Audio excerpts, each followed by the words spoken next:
Sullivan Tire now brings us the keys to the game, the pitching matchup. Well, the pitching matchups, Tim Wakefield, both of these guys actually are coming off of 2 rough outings, so today they're both looking to get back on track.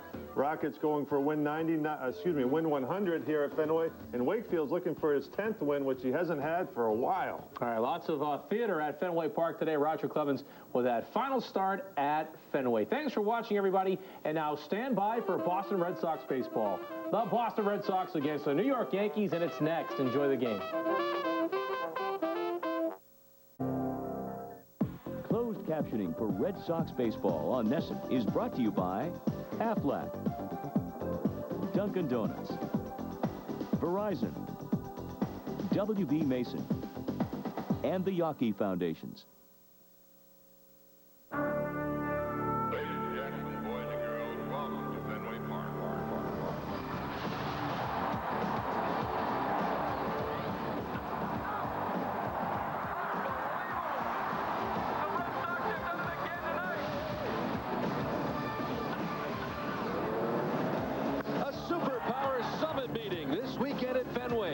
Just one game to go to determine the balance of power.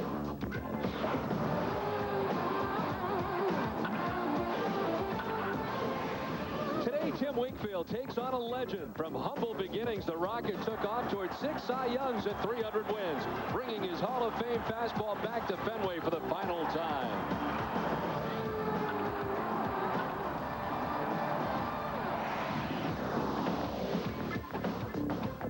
From Fenway Park, NESN presents Boston Red Sox baseball. Today, the Red Sox take on the New York Yankees. Hi, everybody. I'm Don Orsillo, as always, joined by Jerry Remy. The final game of the series and a chance for the Red Sox to take 2 out of 3. Well, obviously, Don, a very big ball game for the Red Sox today. If they can take 2 out of 3, they chop 1 game off the lead with 3 remaining against the Yankees next weekend in Yankee Stadium. And, of course, the other big story, Roger Clemens making his final start here at Fenway Park, regular season start. We'll see what happens after that. It's going to be interesting to watch him in this ball game and also the reaction from the crowd. He's matched up against Tim Wakefield, and it's next on NESN.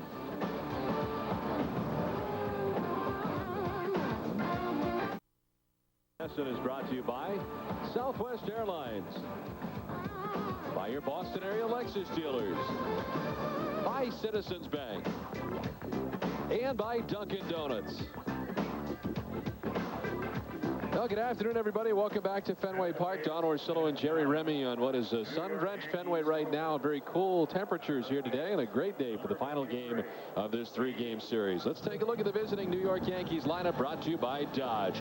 Derek Jeter leads it off. He's the shortstop. Nick Johnson, the DH. Jason Giambi at first base. Bernie Williams in center. Hideki Matsui in left. Jorge Posada does the catching. Aaron Boone at third base. Juan Rivera in right, and Enrique Wilson at second base bats ninth. The Red Sox defense is brought to you by a Boston area Lexus dealers. It'll be Bill Miller at third base, Nomar the shortstop, Todd Walker at second, and Kevin Millar at first. Left to right, David McCarty, Gabe Kapler, and Trot Nixon. Doug Mirabelli doing the catching, and on the mound, Tim Wakefield. 9-5 on the season, 4.36. This is the 3rd time this year he has started against New York. It's the 3rd time he's been hooked up with Roger Clemens. He is 1-1 in his career against the Yankees. 5-7. He's working on 4 straight no decisions. The Red Sox won 2 of those games. They have lost the last 2.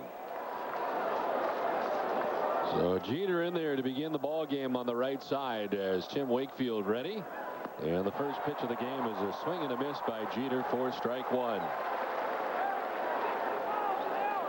Derek Jeter hitting at .320 on the season, 9 home runs and 47 runs batted in. On the ground left side, Garciaparra rounding in behind it. The throw there, and plenty of time to get Jeter. Well, let's check today's game notes, brought to you by a New England Toyota dealers. Clemens' career versus the Red Sox in 17 starts. He's 7-4, 3.56 ERA. The Yankees 43-24, on the road. That's the best in the major leagues. The Red Sox 10 straight games with 10 or more hits. Their record through that span is 7-3. Where available, today's broadcast can be heard in Spanish by using the SAP function on your TV set. Buenas tardes, amigos. So 1 away here in the first inning. Here's Nick Johnson. This one fouled over by the on-deck circle. Johnson, the DH today. Hitting at .304, 11 home runs and 40 runs batted in. Not a bad idea by Johnson either. He had Bill Miller way behind third base. Miller has now moved in a few steps just behind the bag. But if he gets that ball down in third baseline, it's probably a base hit. Here to punch at that and did. Mark Carlson, the third base umpire, said he offered. And it's 0-2 to Nick Johnson with Jason Giambi waiting on deck.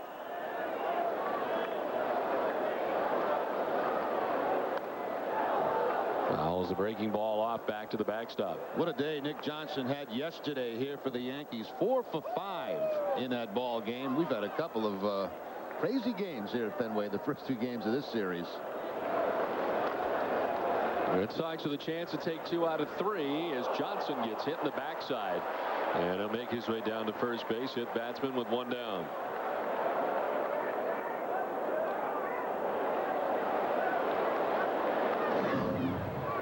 Knuckleball from Wakefield gets the backside of Johnson after being ahead of him in the count, and he'll just make his way down to first base. Happens so many times. Wakefield ahead in the count. You get a strikeout, and then the ball gets by the catcher all the way to the backstop, or a lot of hit batters. So 1 on 1 out. Here's Jason Giambi. Red Sox infield with a moderate shift on with the runner at first base. Garciaparra is around second base, but still on the left side of second base. And the shift we've seen entirely on the right side, but with the runner at first, the Red Sox with not quite a dramatic shift here. Giambi lifts it foul down the right field line.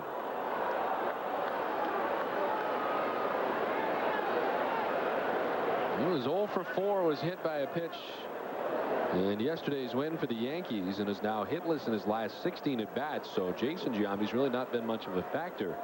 256, 35 home runs overall in the year, 94 runs batted in. Yeah, only 2 for his last 33. A couple of career home runs though against Wakefield. And for the second straight day, Alfonso Soriano out of the lineup again today for the New York Yankees. His numbers certainly not good against Pedro Martinez, and Joe Torre electing not to bring him back again today with a knuckleballer going.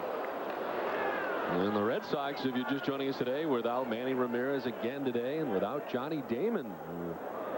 Had a tough game yesterday. Numerous injuries for Johnny Damon today, including an ankle and a knee listed as day-to-day. As he got banged up pretty good, banging into the wall, and Gabe Kapler yesterday. The ball to Giambi, and it's a full count now. Now let's see now if they send Johnson at first base on the 3-2 count.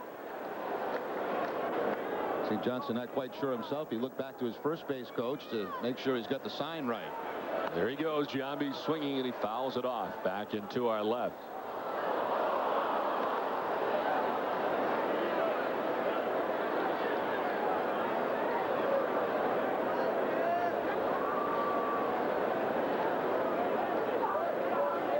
Billy Randolph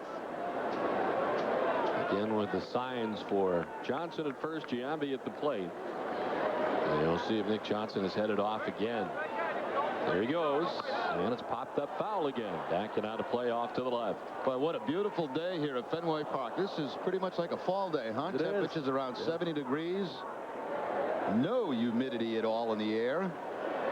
Quite a bit different for those who were here yesterday. A little bit on the humid side here at Fenway Park yesterday, but not here today.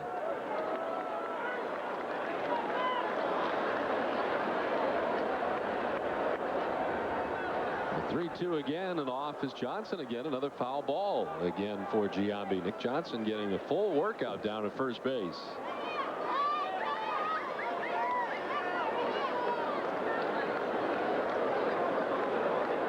Well, the final game of the series, maybe the final game for Roger Clemens here at Fenway Park. A kind of a mixed reaction before the game as he headed out to the bullpen for his warm-up tosses here at Fenway. There goes Johnson again. Giambi this time takes ball 4. Yeah, you're right, Don. It was kind of a mixed bag like he normally gets when he walks out to the bullpen prior to the game. But also I noticed there were more cheers than we've seen in the past, especially on his way back toward the dugout.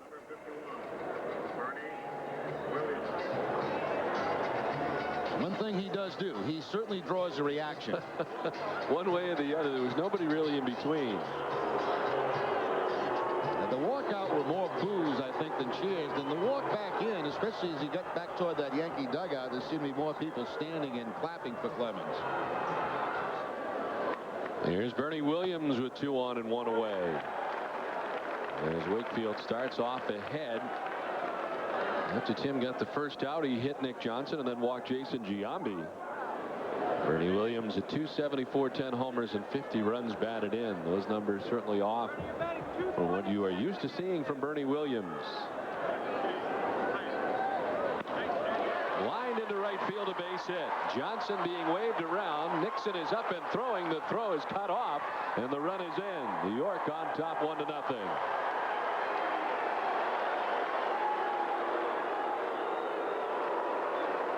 Last couple of games, Wakefield at times has had problem getting that knuckleball down. You'll see this one stays up in the zone above the belt, and Bernie Williams puts it on the line out to Trot Nixon. It wasn't a great jump off second base by Nick Johnson, but it did take quite a long time for Trot to get rid of that baseball, and the Yankees take the quick 1-0 lead. So the Yankees' first hit is good for an RBI. Bernie Williams picking up his 51st RBI of the year as Johnson scored from second. The Yankees still with 2 on and 1 out. And here is Hideki Matsui. Getting the start in left field today at 288, 15 homers and 92 runs batted in.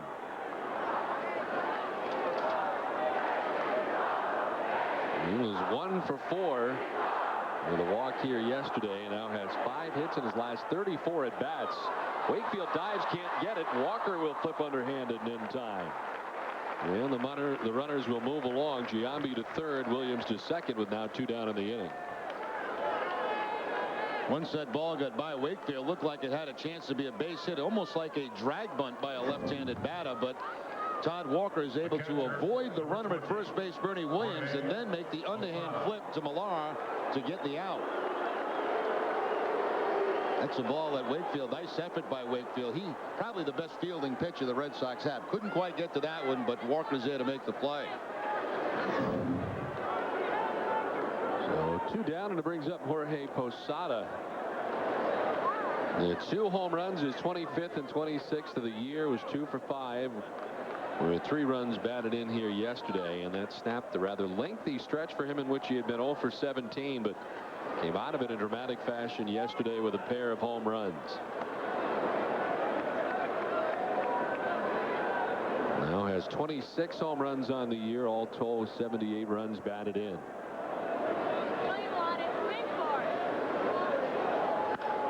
Line to left, that'll get down for a base hit. From third comes Giambi with the second Yankees run, and New York on top 2-0 here in the first inning. Now Posada has just been tearing up the Red Sox. Big day yesterday here at Fenway. Opposite field base hit. This ball hit so hard that McCarty had it before the run of Bernie Williams was even at third base. 1 run across as Giambi comes across. First and third, still 2 outs in the inning. Well, since 2000, no other catcher in the major leagues has more. 345 RBIs for Posada. Adding to that total here in the top of the first inning to put New York on top 2-0. Yeah, that'll bring up one of the newest members of the New York Yankees, Aaron Boone, who since coming over really has struggled for the most part. 206, a home run and 11 runs batted in. He was 2 for 5 with a couple of runs scored yesterday. Had 2 doubles. And is starting to come around a little bit in his new uniform. 8 for his last 24. You know, Don, I think it's always tough, especially midstream like Boone did, to go to another league. He's facing a lot of guys that he's never faced in his career. It's a major adjustment, I think, for a hitter. That was one of the things, as this is grounded foul outside of third. Bill Miller able to get it on the back end. last year I remember talking to Cliff Floyd about that very thing. There's a guy that spent his entire career in the National League, came to the Red Sox at the trade deadline last year, and he said that it took him a very long time. Even though he seemed to hit very well with the Red Sox, it did take him through an adjustment period. You know, you can watch all the tape you want of pitches, but until you get in that box and you face them yourself, that's a whole different ball game. Runners at the corners, 2 runs already in, 2 outs here in the top of the first inning. A swing and a miss from Boone.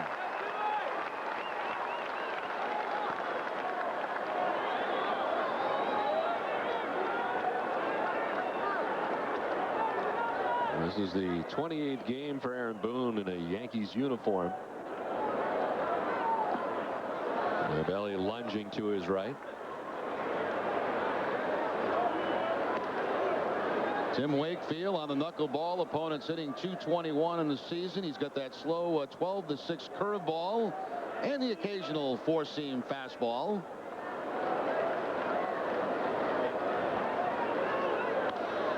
Fouled off the right side. Still 2-2. Wakefield comes into the game with 145 strikeouts. That's 8th in the league in that category. Pedro and Clemens tied for the top spot with 169 in strikeouts.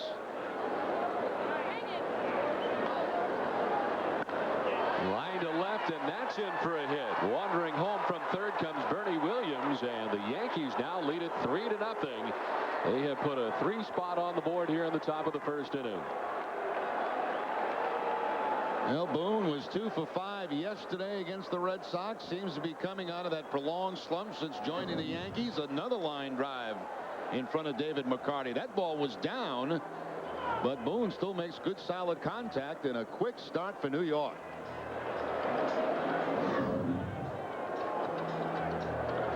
And Dave Wallace, the acting pitching coach, out there to talk to Tim Wakefield. The hit batsman and the walk with 1 down in the inning get the Yankees started. Then Bernie Williams with an RBI single. Matsui grounded out. And then RBI singles for Posada. And Aaron Boone have put New York on top here. All of a sudden, 3-0. Now Juan Rivera getting the start in right field. At .233, 2 homers and 14 runs batted in.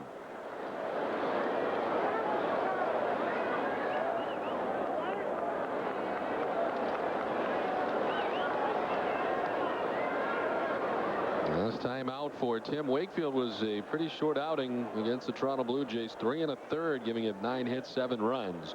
5 were earned on a day when it appeared the knuckleball just wasn't knuckling for Tim Wakefield.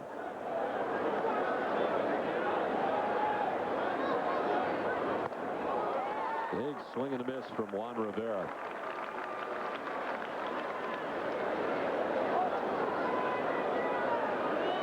Rivera came on defensively yesterday to play right field in the 8th and did have a chance to bat. He was 0 for 1 in the victory here yesterday for the Yankees.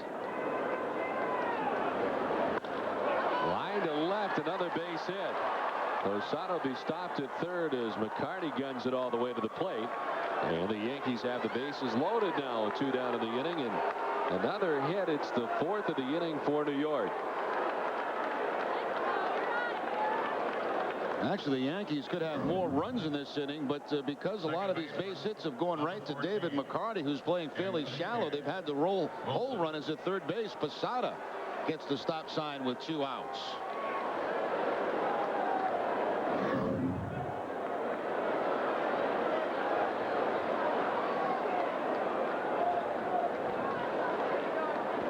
So the 9th man to bat here in the top of the first inning for the Yankees, Enrique Wilson. At .237, 2 homers and 14 runs batted in.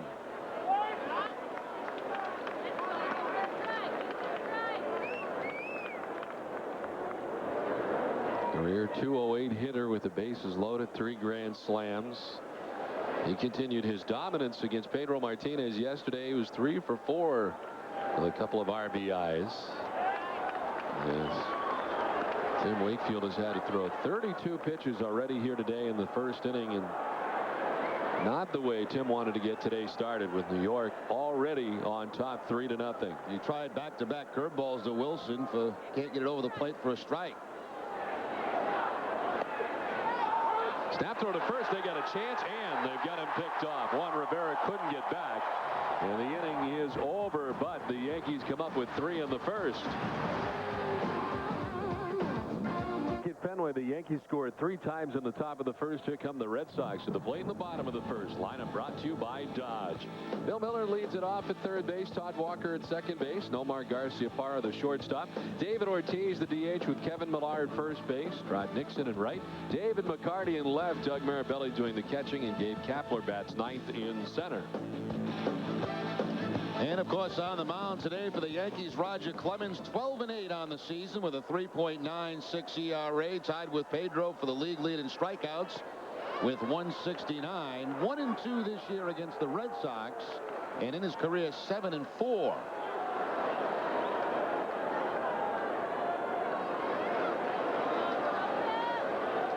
Roger Clemens overall at Fenway Park coming into this outing today with 99 victories. As this one will miss, and he falls behind Bill Miller 2-0. Clemens with a 99-55 record, and what likely will be his final regular season, actually will be his final regular season appearance at Fenway Park, and maybe his last ever. And if the two don't meet in the postseason, Wilson to his left has it, and he throws out Bill Miller for the first out. Let's look at the Yankee defense, brought to you by your Boston area Lexus dealers. It's Aaron Boone at third base, Derek G to the shortstop, Enrique Wilson once again at second, and Jason Giambi at first base. Left to right, Hideki Matsui, Bernie Williams, and Juan Rivera. Jorge Posada doing the catch. You see Bernie Williams in center field. 4 Gold Gloves on his mantle. Paul Doward is the plate today. Rob Drake at first, Ed Rapuano at second, and Mark Carlson, the umpire, at third. Todd Walker out after the first one sends it foul down the third base line, back and out of play. Clemens coming off a very tough outing last time out against Chicago. 4 2/3, gave up 9 earned runs against the White Sox. He left that game trailing at 9-0.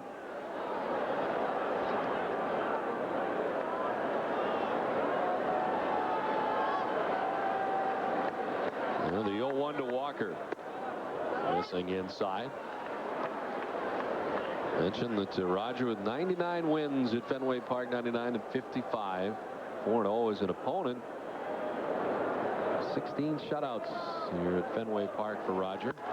On the ground, Derek Jeter step to his left, right around the bag at second. He throws out Walker, 2 down.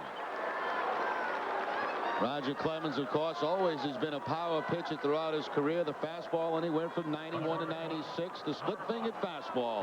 202 average against that pitch. Slider, occasional curve, which he just threw in his last pitch to Todd Walker.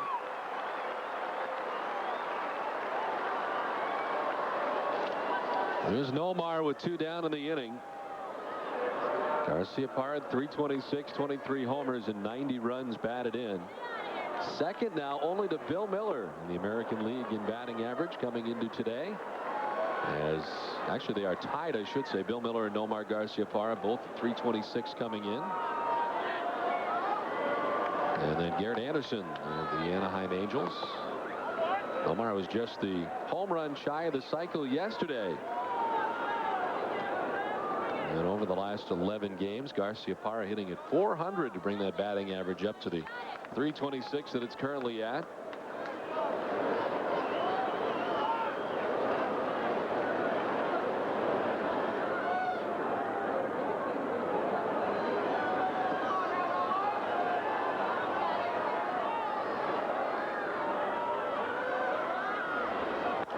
On the ground left side, Aaron Boone with the throw that's there in plenty of time. And 1, 2, 3 go the Red Sox in the first. We played 1, 3-0 New York. Jerry Remy back at Fenway as Wilson swinging after the first pitch. Hard hit, but Nomar's got it. High throw brings Millar off, but he comes back down onto the bag. So a high throw from Garciaparra, but Millar is able to come back down on the bag before Wilson arrives for out number 1. Nomar just let that one loose, and it was sailing up over the head of Millar, but fortunately able to make the catch, get back in that bag before Wilson got there. That ball was on the rise when Kevin Millar made the catch. That have probably ended up about 5 rows back into the seats if he doesn't catch it. Yeah, a little something extra on that one. As Wilson is out number 1, and it brings up Derek Jeter, second time through the Yankees order. The Yankees have been very aggressive here with Tim Wakefield out after that first pitch quite a bit. Another box play over in the luxury boxes. That's brutal.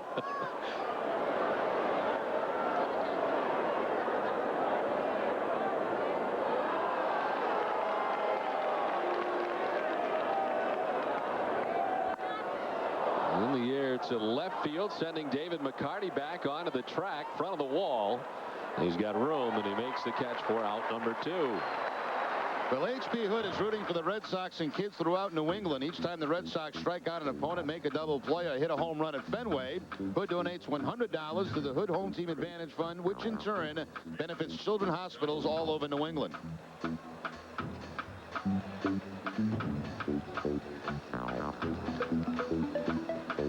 Well, a 4 for 5 performance yesterday for Nick Johnson. Was hit by a pitch the first time up today and came around to score the Yankees' first run as he takes strike 1 from Tim Wakefield. He's 0 for 7 in his career against Tim Wakefield.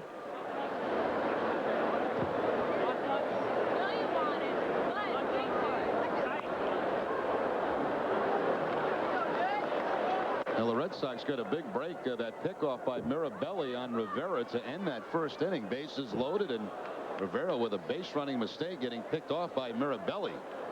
Put the Red Sox out of some trouble.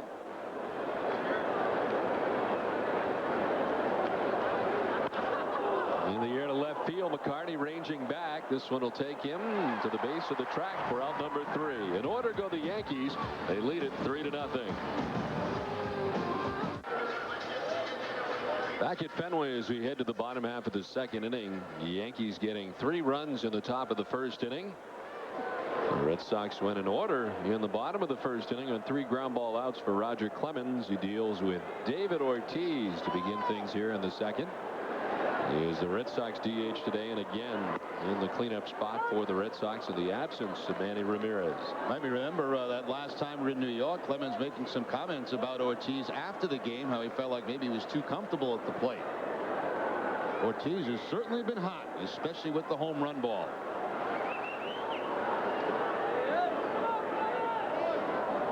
Ortiz with a home run in his 6th straight start, 3rd straight game.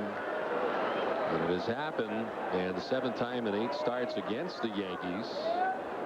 As we look at the last 10 days in home runs, and David was 7.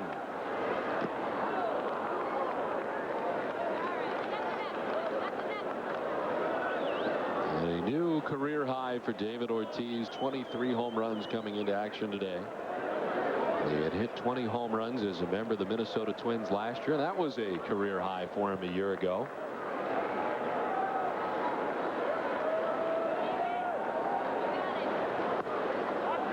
Missing away, and it evens up at 2-2 to Ortiz. Clemens with a record of 12-8, a 3.96 earned run average in his 28th start of the season.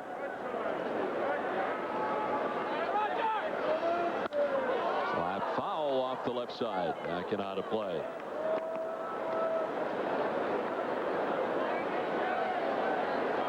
Manny Ramirez back home again today. As you mentioned, Don still sick and out of the Red Sox lineup.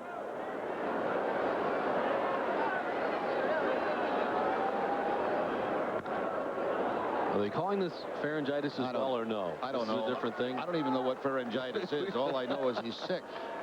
And they prefer him to stay away from the club so nobody else gets sick.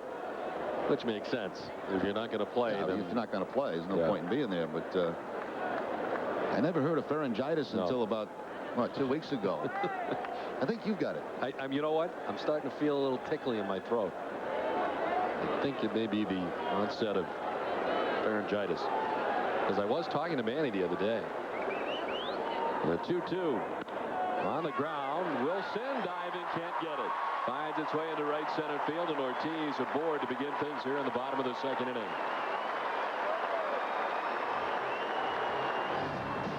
Boston Red Sox baseball in Nesson is brought to you by your New England Toyota dealers, by Bob Stores, by Coors Light, and by Volvo, the official vehicle of the Red Sox.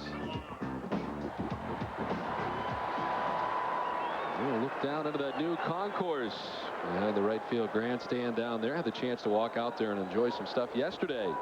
The day game here at Fenway. They got all kinds of stuff out there. Millar standing in for the first time today. He hit .285 on the season, 22 home runs and 83 runs batted in.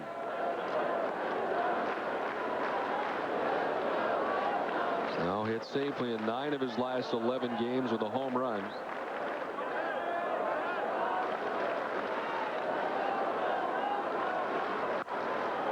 He sends it foul above us.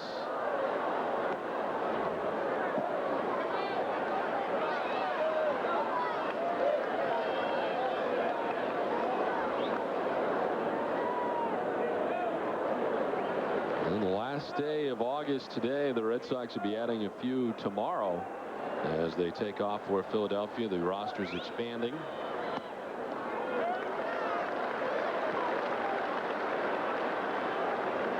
Fossum, Lyon, Mendoza, Bill Hasselman, names that we have heard kind of bandied about as possibilities in joining the Red Sox in the very near future. The Tucket Red Sox are headed to the playoffs, so there may be some other guys after the playoffs the Red Sox have, but it sounds like they'll be keeping some of them for the postseason.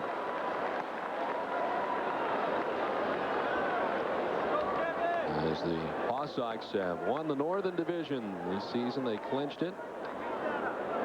The best record in the International League this year, first time since 1977 when Joe Morgan was able to accomplish that feat.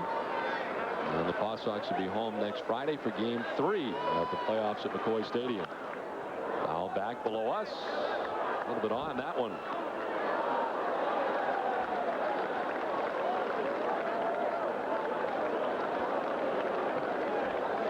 And the Paw Sox in that playoff series will take on the Ottawa Lynx, which are the top farmhand for the Baltimore Orioles. And their first home game will be on Friday, Game 3 of that series. 2-2 the count to Kevin Millar. On the ground is short. Jeter to second for one, on to first, the double play. Millar and Ortiz disposed of, and there's 2 down in the inning. Well, so far in this game, Clemens doing a pretty good job keeping those pitches down. He's already got a number of ground ball outs. 3 in the first inning, gets the double play ball here.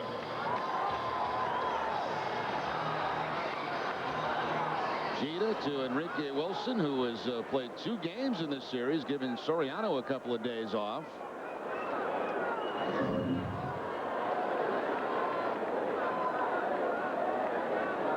Two down now for Nixon.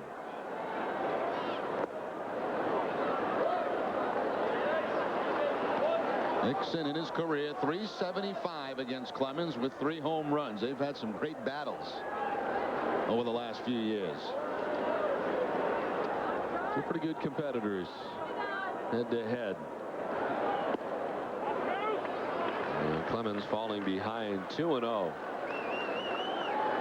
There are the numbers against Roger with 3 home runs. One that always sticks out is that epic battle they had, the Pedro against Roger game in New York, as it's grounded foul outside of first. Well, game time is Miller time at Fenway Inn on Nesson. Stop by a participating Fenway area retailer before game time, and you can win free tickets to the game. End up on Nesson in the Game Time is Miller Time Fenway seats.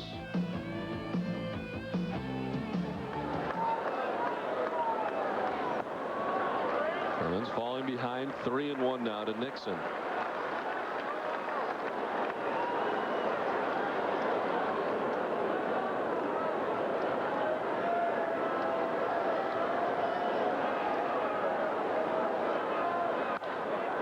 Fouled off the left side, the full count. Right now, Rogers got pretty good stuff in this game, as I mentioned, keeping the ball down. And when he throws that cross-seam fastball, it's been up around 93, 94 miles an hour.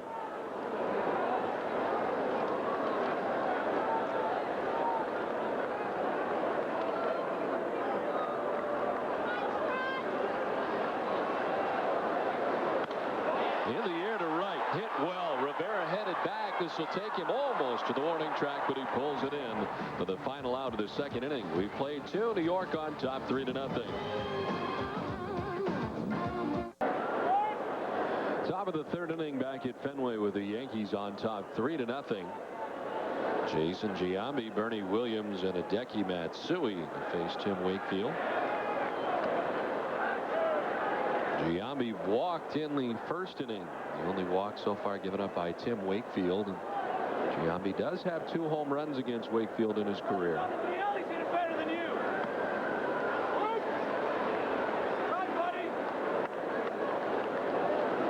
This time the Red Sox have the full shift on Giambi with nobody on base. So Giambi hit into that shift on Friday night. Garciaparra making a play over in this position here.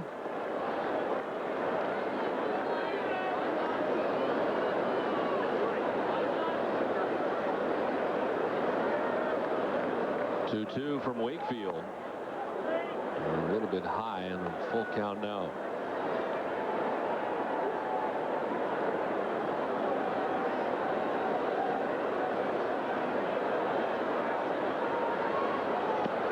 Big swing and a miss. First strikeout of the day for Tim Wakefield. There's 1 down.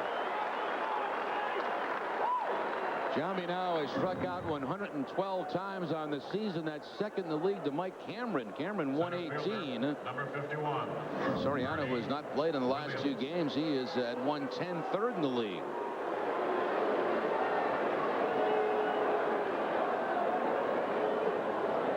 So 1 down, and here's Bernie Williams, who singled to right field in the first inning and drove in a run. Part of the 3-run top of the first inning for New York.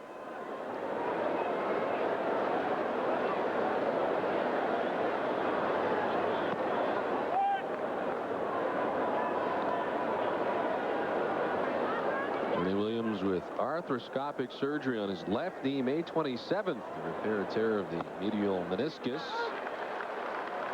Placed on the DL May 23rd. And another season in which he's had some injuries, battling some shoulder stuff again. And other ailments throughout the year for Bernie Williams. Wakefield thought he had that curveball that time to Bernie Williams, not called a strike. Yeah, Bernie actually played a game here at Fenway, then right after that was operated on. Garciaparra plays the high hop and throws out Bernie Williams. 2 down. Well, Ness's Do Weekly half-hour show, Red Sox Rewind, is coming up today after the post-game show. Red Sox Rewind gets you caught up on all the news of the past week, both on and off the field. That's Red Sox Rewind today, right after the post-game show, and also Mondays at 5 p.m.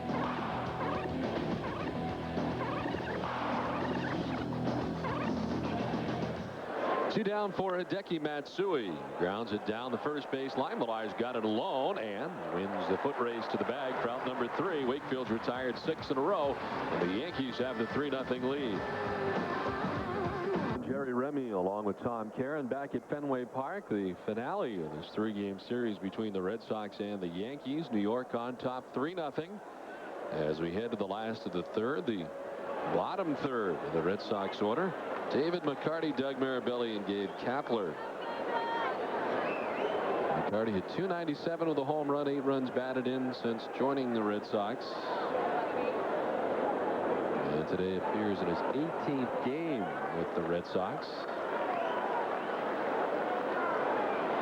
Johnny Damon banged up a little bit and out of the lineup today for the Red Sox, listed as day-to-day. And imagine will be back relatively soon. Had that knee get a little sore on him from his collision yesterday.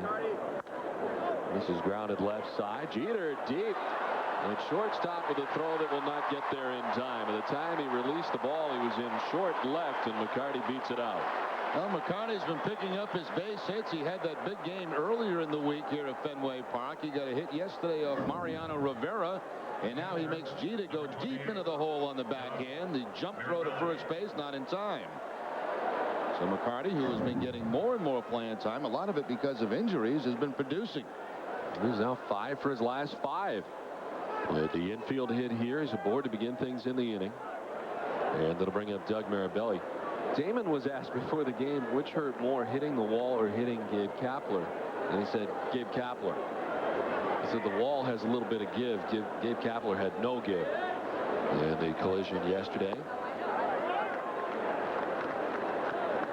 And there is Gabe Kapler. I don't think I really want to run into Gabe either. Well, that was at full speed, too. I mean, he was coming across very hard from left field, so that was a pretty good collision.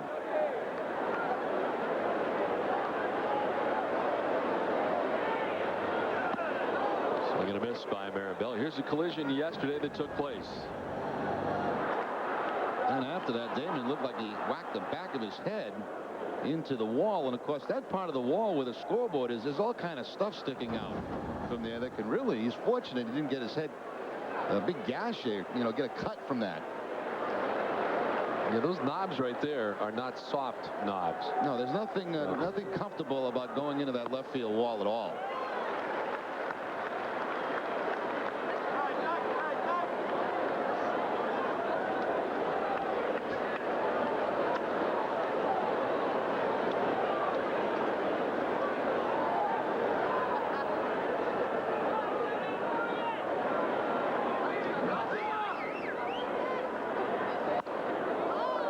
Fouled up here and above us.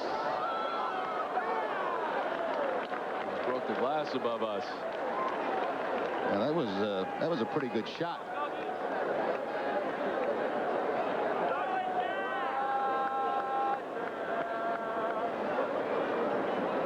There are some you don't mind handling. There are others that are too hot to handle. That was in the too hot to handle department. At least for those of us who are not ex-major leaguers. Those are too hot to handle for ex-major leaguers, too. I was thinking today, driving in, this is quite a collector's item today. This could be Rogers. Well, this is Rogers' last regular season game here at Fenway Park ever in the scorecard department. Yeah, this could be a big seller. Rounded foul and still a full count. This will be your best ever. Clemens, you saw earlier with the 20 strikeout game here at Fenway. Of course, we did one, or I did one, I should say, in Detroit when he had the 20 strikeouts against the Tigers. Bill Hasselman, as you mentioned earlier, who's going to be called up by the Red Sox, he was the catcher that day for Roger Clemens. This is jolted to right field. Rivera heading back, still going. He won't catch it. And a one-hop the wall. Heading for third is McCarty. He'll be stopped there by Cubbage on the double by Doug Marabelli. The Red Sox get something going here to begin the bottom of the third. Well, Marabelli is now 5 for 10 against Roger Clemens in his career. I'll tell you what, Don, it doesn't seem like the ball today is carrying all that well at Fenway. There have been a couple that have been hit very hard that you thought had a chance to be home runs. That ball just short hops the wall. Now, the relay's all messed up by the Yankees, but Cubbage can't take a chance. There's nobody out in the inning. And he'll just hold McCarty at third base. Marabelli, 5 for 10 off Clemens. Number 29, Gabe Kapler.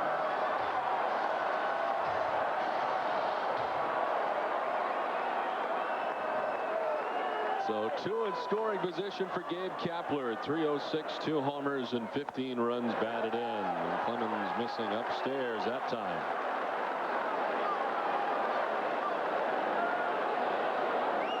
Kapler getting the start in center field.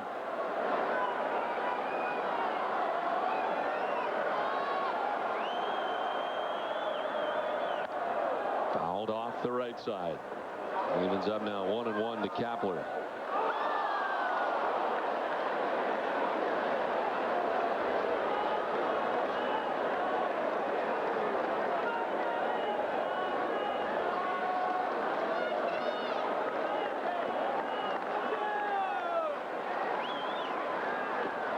Doesn't chase, gets away from Posada. From third comes McCarty with the first Boston run. Off to third goes Marabelli. And the Red Sox get their first run of the day. Clemens tries to break off the slider, and it gets by Posada. The Red Sox get the free run. Posada sliding over, trying to block the ball, but it just deflects off him up over his shoulder. And on comes McCarty with the run. And the Roger chant goes up here at Fenway.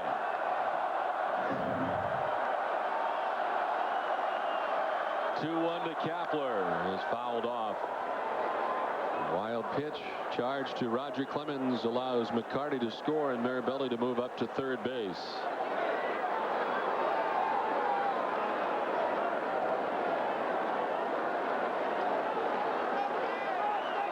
Clemens now at 42 pitches as he works here in the bottom of the third. Lifted to shallow left, out goes Jeter, and he makes the catch with his back to the plate. No advance for Mirabelli as Jeter gets it back in quickly, and there's one down.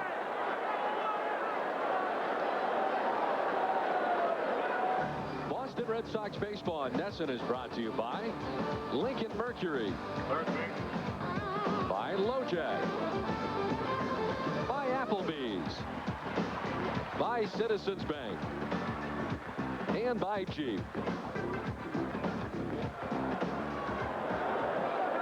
So one down. Mirabelli still at third base, and it's back up to the top of the order for Bill Miller, who grounded out to second base his first time up.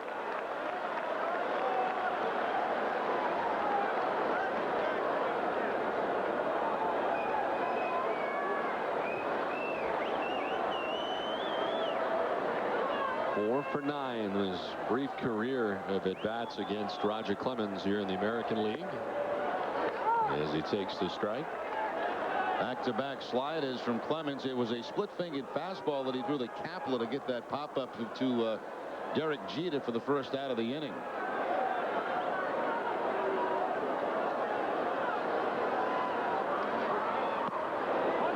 Missing away, and it's 2-1.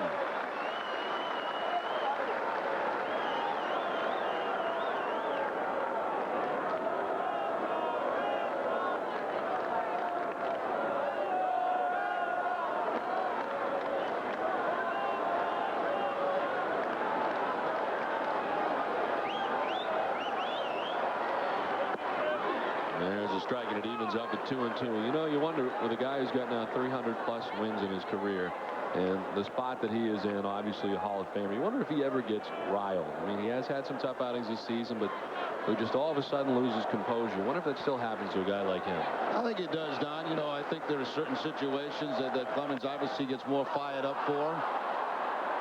We'll throw Miller out at first base, and Mirabelli has to stay at third with now 2 down. I mean, we saw it a number of times in his Red Sox career, or we've seen it with the Yankees, obviously, in the Piazza thing. You know, sometimes his emotions get away from him a little bit. He's such a competitor. All-time wins, 305, tied for 18th on the all-time list.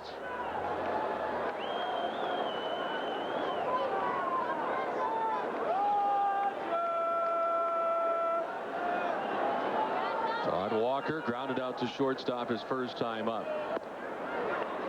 I'm sure a day like today for Clemens, as it's built closer and closer to game time, has been very emotional for him. I mean, this is where it all started for him, right here in this ballpark, and for us reaching the end of his career. That's not always an easy thing to deal with, and all those memories start to come back, I'm sure, for him over the course of this weekend. And there were a lot of Roger Clemens signs around the ballpark today, as you notice coming in.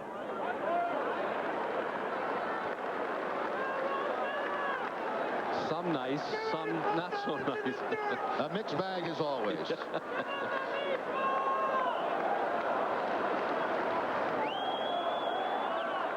The 2-1 to Walker on the ground towards Jeter. Shortstop, nasty hop gets away from him. Mirabelli will score, and the Red Sox are within a run. It's now 3-2. What a nasty hop that was, and it leads to a Boston run. Yeah, that'll probably end up going as a base hit, I would think. Jeter was in good position to make the play, but a bad hop right over his left shoulder. So the Red Sox get a run on a wild pitch, and now the bad hop. You can see that ball just come right up and over the glove of Jeter. And it does go as a base hit for Walker. And an RBI for Todd Walker, his 69th of the year. And it's a one-run game now.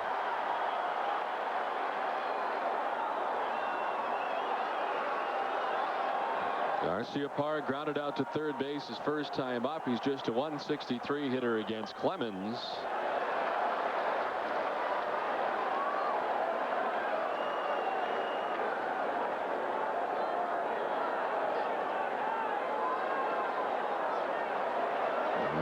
amazing numbers at home for Garciaparra, hitting at .394 here this season at Fenway as Clemens checks on Todd Walker at first.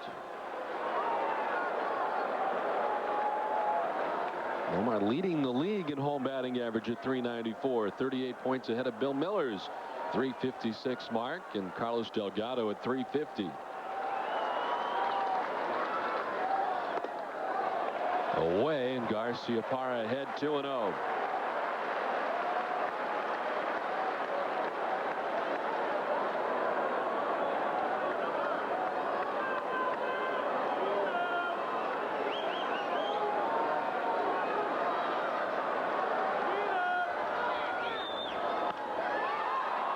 In the air to shallow center. Bernie Williams with a late break still coming on, and he will make the basket catch with Enrique Wilson falling down in front of him. The Red Sox get a pair. We played 3-2 Yankees.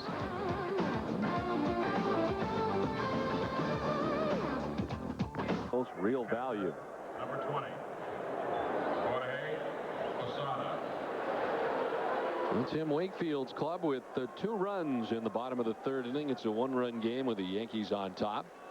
Wakefield had kind of a tough first inning in which he gave up 3 runs to the Yankees, but since then he's retired 6 in a row.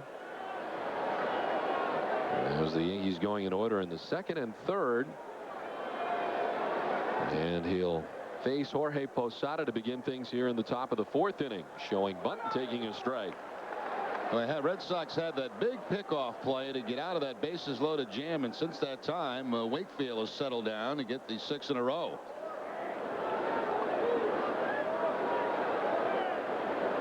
Posada with a single and a run batted in his first time up, and he tried to hold up that time and did.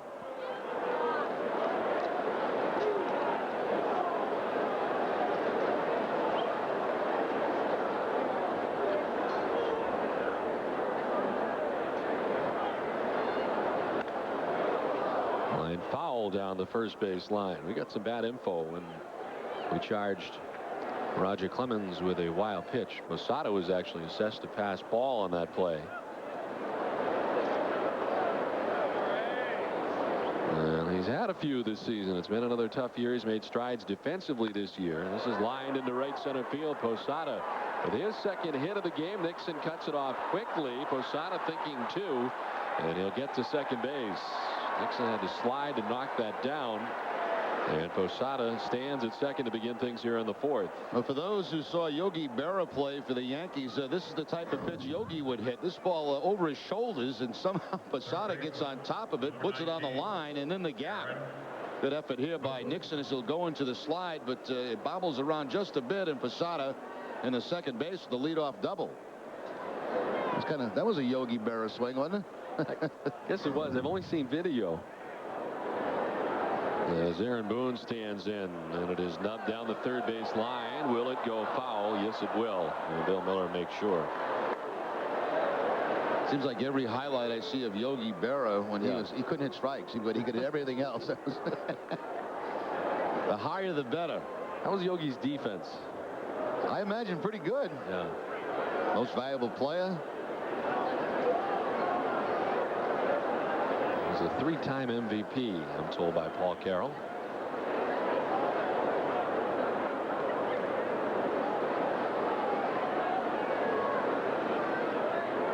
Posada in scoring position at second base. Aaron Boone singled to drive in a run his first time up.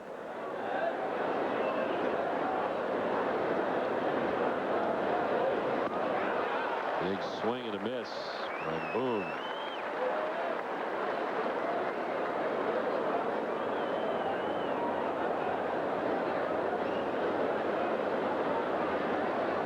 Wakefield's thrown 56 pitches here today as he works in the top of the 4th inning with nobody out.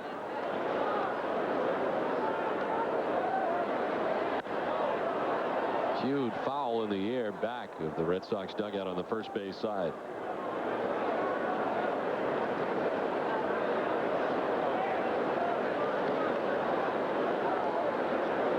Tim Wakefield, the guy who was here for the Roger Clemens days and a teammate of Rogers, going head-to-head with him here today.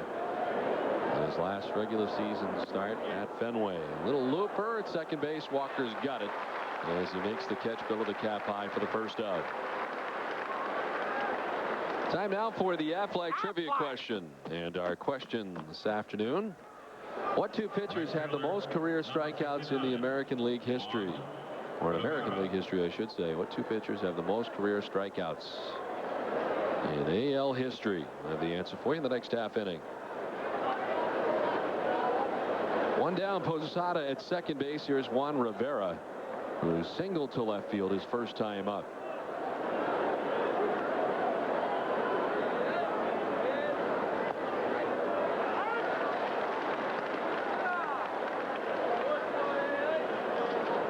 Rivera spending the bulk of this season with the Columbus Clippers of the International League at .325, 7 homers and 37 runs batted in. Clippers are not far where the Ohio State Buckeyes play their home games. Fouled off the right side, and they'll get back and out of play. Big slate of college football yesterday and all weekend. And the Northeastern Huskies got off to a fine start. Yeah, I mean, really. How many do you have to score? It'll be up with 76 or 78. Yeah, I saw that score go on the board, and I said, it's got to be a mistake. 78-6. And things under control very early. Just sending a message. That's what they were doing, Jerry. Let everybody know.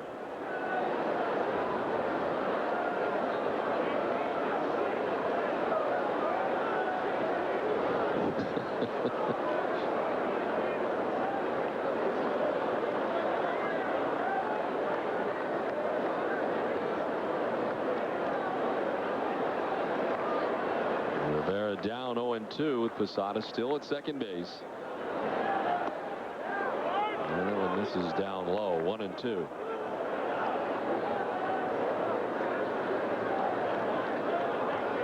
Wakefield trying to get into double figures in terms of wins. He comes in at 9-5 with a 4.36 earned run average.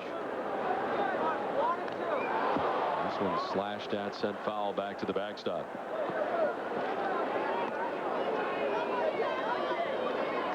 Well, the Red Sox follow this homestand with a pretty difficult road trip. The one-game stop in Philadelphia, a couple of games with the Chicago White Sox, who now have a half-game lead in the American League. Of course, back to Yankee Stadium for a 3-game weekend series in Baltimore, who has been no easy task for the Red Sox this season.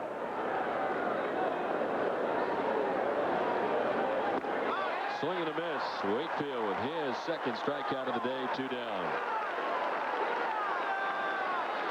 Let's check in with Tom Karen. Tom? Don, thanks very much. Another wives charity event coming up. It's the event called From Fenway to the Runway. It's happening at the Excelsior at the Heritage on the Garden on September 16th. Tana Jackson, wife of David Jackson, with us now, but you can get involved before that because you guys are having an online auction with some of the prizes up for grabs. Yes, we're going to be having a folding chair that's signed by Grady Little, Theo Epstein, Tom Warner, and John Henry. We also have 5 one-of-a-kind jackets hand-painted by me, Catherine Nixon, and Debbie Little that you could get online. Pedro Manny and Nomar are the ones who signed those jackets. We've got a bunch of stuff for a lot of different people. You can get online at thejimmyfund.org to do that. You do a lot of, we were talking before, so many charity events. How'd you get involved with this one, and is this something you're all looking forward to? I mean, you're going to be literally up on the runway there as models for the fashion event. Well, luckily, we're not being the models. We do get to put on clothes and go walk around and do that stuff, but it's fun to host it. We'll meet a lot of great women there. The majority of people that'll be there are a lot of women. The guys don't have to come. But it's going to be a lot of fun. It's benefiting the Gillette Women's Center for Cancer, so of course it's all going to a great organization with the money and everything, so it makes it a lot fun to do. You talked about the jean jackets for kids. Now, we've had a lot of these on some of these events. You've been the artist. Everyone's sort of making you draw these, aren't they? Yes, it's actually taken on a life of its own. I've done the jackets for the food drive and the picnic in the park, and now I've done them for a lot of kids on the team, and then I'm doing them for the fashion show also. All right, so you can get involved on jimmyfund.org, correct? Yes. The September 5th through the 12th, it'll be online, and you can log on to there to check out all the different items that we do have. All right, Tana, thanks. Thank you. Guys, back upstairs to you. All right, Tom, thank you very much. Posada at second base, 2 down, and this one missing away. Did you follow that whole runway thing down on the runway? Yeah, it fits in nicely. I'd like to see TC on the catwalk.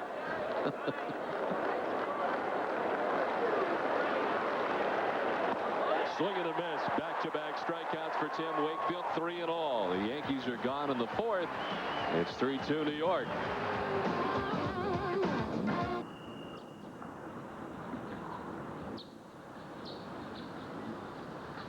Now this is what you call a luxury box.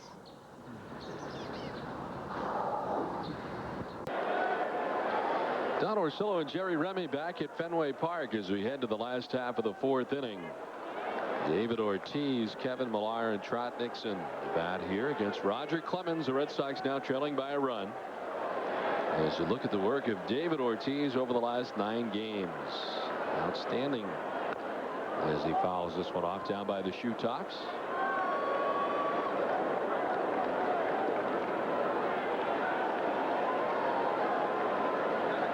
Ortiz singled his first time up back in the 2nd inning. One of 4 Boston hits.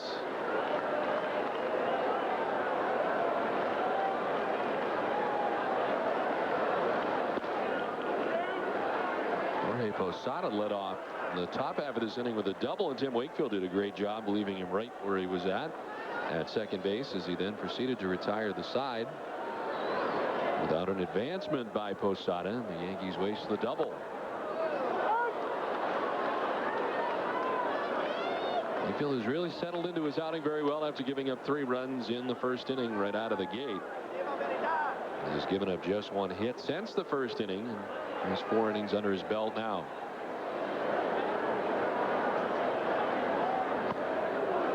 Full count to David Ortiz. Clemens has had to throw 60 pitches as he works here with nobody out in the bottom of the 4th inning.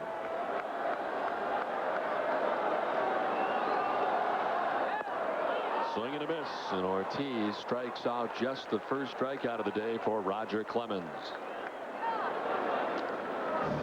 Boston Red Sox baseball on NESN is brought to you by KFC and their new everyday $4 meals. Great meals, great prices at KFC. It's an everyday deal.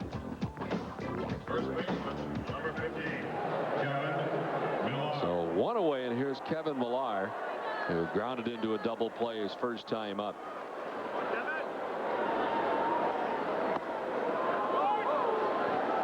Interesting column in the newspaper this morning right after this game today, and the Red Sox of course hit the road. This ballpark will be turned into a concert venue as they start working on the concerts coming up on Saturday and Sunday. The boss here, of course. Heard Mike D say 9,000 additional seats here on the field. Yeah, none on the infield, all in the outfield area. Oh, okay. How are the plans going for the Rem Dog tailgate party? Banged out. All set? It's all sold out, very close to it. And Hopper to third. Aaron Boone with a long throw there and plenty of time, and there's 2 down. It's time now for the Aflac trivia question answer from an inning ago. And the question today, what 2 pitchers have the most career strikeouts in American League history? One of them pitching here today. Roger Clemens with 4,078.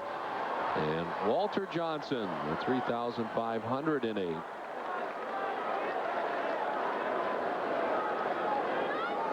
And Roger with a strikeout today, oddly enough, only 1 through 3 2/3 innings as Nixon fouls the first pitch off. Funny, Nolan Ryan's name, obviously when you talk strikeouts, comes to mind, but Nolan spending a lot of the time in the National League, all-time leader in strikeouts with 5,714. I saw Steve Carlton last time we were in Philadelphia. Nolan Ryan and Roger Clemens remind me an awful lot of each other. I knew them both. I played with Ryan, of course, and against him. Both guys going late into their years still remain power pitchers. Really take care of themselves, in particular their lower body, where they get most of their power from.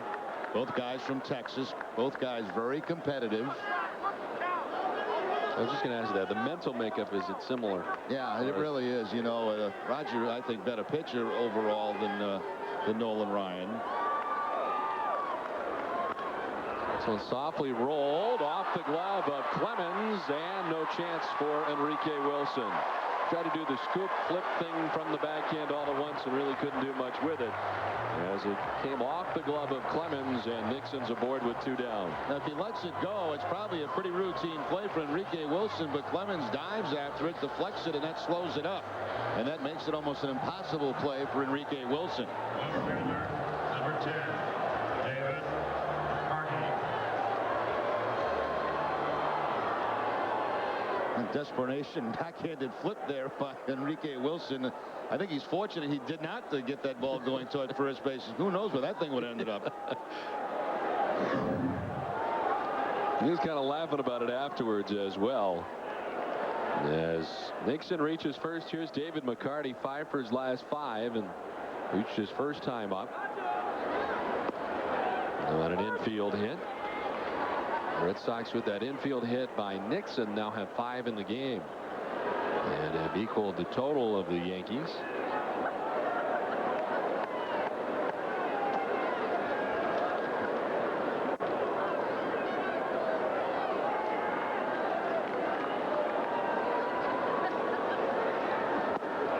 Swing and a miss, and it's quickly 0-2 to McCarty. Excellent split-fingered fastball, maybe the best one Clemens has thrown so far today.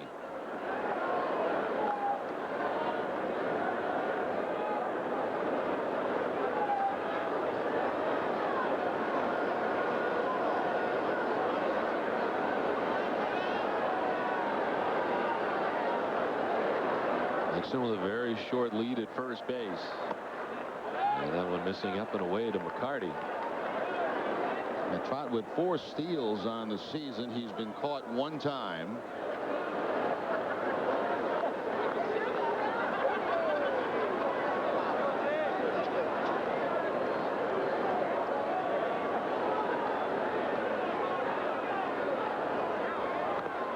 And McCarty fouls it off, still 1-2. Now the 4th inning is brought to you by KFC's new $4 meals. Real meals, real value.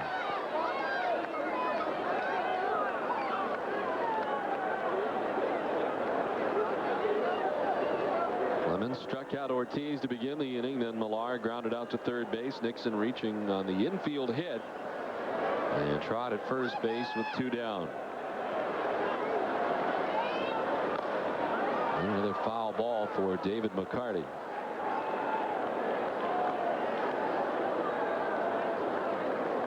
So you never played with Roger Clemens in spring training, maybe? Do you think you played behind? No, I did. I did did play, yeah. Very early, I think, when he was just called up. That's a time of my career which is very close to being the end because of the knee injuries. Didn't really play a whole lot. I spent a lot of time my last few years on the DL.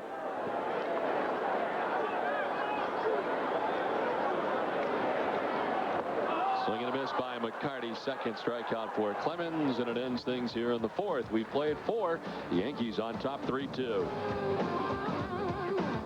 The Yankees on top 3-2. Tim Wakefield back on the mound, and he deals with the top of the Yankees order. Derek Jeter, Nick Johnson, and Jason Giambi here in the 5th inning. The Red Sox trailing by a run.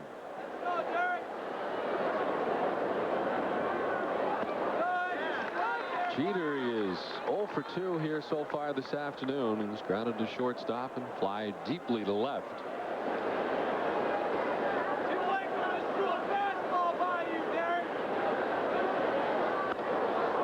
And grounded outside of first and foul. It's 0-2 now to Jeter. Jerry had the chance to come to the game yesterday and kind of just watch, which was interesting. You know, we're so high here. Sometimes we really don't get a feel for the fever pitch the crowd really has. And we really felt the intensity here yesterday. It was a long, tough game for the Red Sox. Turned out to be a loss, but this place was jumping. In the air to center field, falling fast. Kapler got kind of a late break, and it wouldn't matter anyway as it falls out there. Off his glove. Nixon picks it up, throws to second, and Jeter just in. Somehow eluded the tag of Nomar Garciaparra. And Jeter stands at second base to begin the 5th. Well, Wakefield drops down to the side with a fastball, it looks like, or a knuckleball, hard to tell. And the ball just drops in. Now there it bounces away from Kapler to the hand, to the bare hand of Trot Nixon. It looked like Jeter was out, or at least the throw beat him to second base. He must have made one heck of a slide. Yeah, the slide does get in. The foot gets in before the tag, and by Garcia Parra. What hustle there by Derek Jeter. So for the second consecutive inning, the Yankees have a leadoff double. And apparently they have changed it and charged Kapler with an error now. So a single and an error to the center fielder. So scratch the double, but either way, Jeter stands at second base to begin the inning. That's a tough error. That ball was slicing away from him, and he never really had a chance to catch it. No. The 0-1 will miss outside. He did his best even to get a glove on it. It appeared it did have some spin on it when it hit the ground, and he did kind of knock it down at least. Yeah, when the ball hit the ground, it was spinning away from him. So a single and an error charge to Kapler. This is lined into right field for Nick Johnson. Jeter's going to try and score. The throw from Nixon to the plate is going to be not in time. Well, Jeter runs right through the stop sign of Willie Randolph and still is safe at home plate. So Jeter with a hustle, well, we'll have to call it single and error, but hustle to get into second base on that bloop to the outfield, and then runs through Randolph. Nobody out in the inning. Willie was holding him up. Well, this is a sweet swing that Nick Johnson has. Here comes the throw from Trot Nixon on line, but Jeter beats the play at home plate. There's Derek rounding third. By the time he looks up, he sees Willie holding him up, and it's too late to stop. So he just continues on.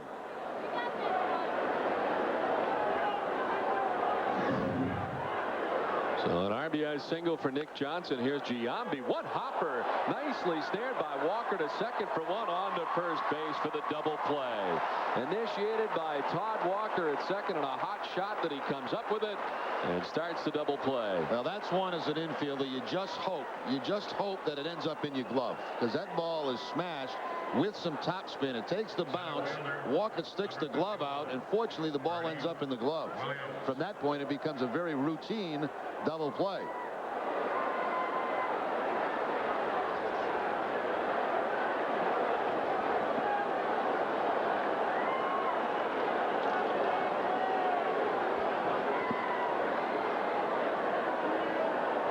Two down for Bernie Williams, who's 1 for 2. He singled and scored in the first and grounded out to shortstop his last time up.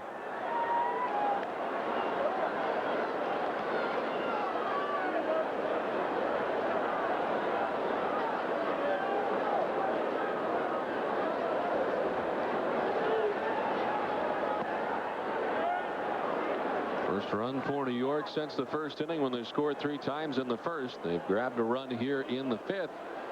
As the trainer looks at Derek Jeter, who was able to score coming around from second base. This will miss to Bernie Williams. Gene Monahan, the longtime Yankee trainer, checking him out.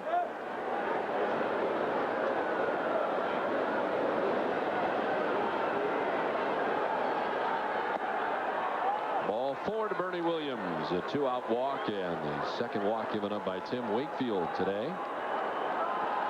Let's take a look at the game summary in this one. Roger Clemens, 4 innings, giving up 2 runs so far and 5 hits. Tim Wakefield, through 4 2/3, has given up 4 runs, 3 of them coming in the first inning. The Yankees with 3 RBI singles, all coming in the first inning.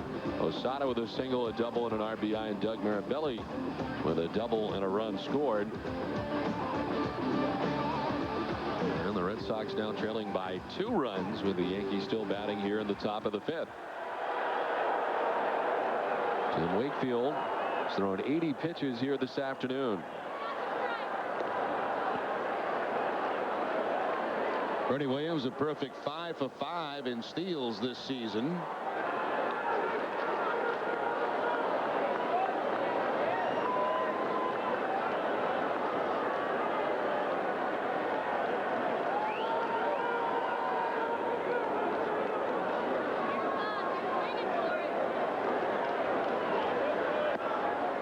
This Bounces away to Matsui, who's 0 for 2. He's grounded out twice today, once to second, once to first. Matsui leading Major League rookies with 92 RBIs coming into the game.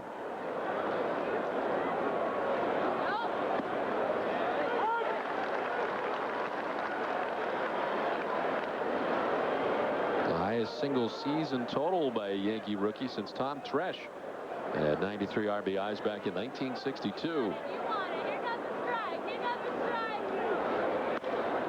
In the air to center field. Kapler heading back to the warning track to not make the catch. Off his glove right in front of the wall. Ernie Williams trying to score all the way from first base. He will. And the Yankees lead it 5-2. Kapler was there right in front of the wall, and it kicks off the glove, and the Yankees get another run. Now, Kapler very upset about this play. Felt that he could have made a play on this. The ball slicing away, but he was certainly there in time. He goes to the backhand, but the ball just deflects right off the glove. The catcher, number 20, Jorge Posada. Maybe anticipating crashing into that wall. Looked like he just shied a little bit away from it. And it drops in for, I guess it will be called an error. The second error of the inning, as it turns out, charged to Gabe Kapler. No RBI on the play. Matsui at second base with 2 down. And Posada standing in 2 for 2 today against Tim Wakefield. A single and a double.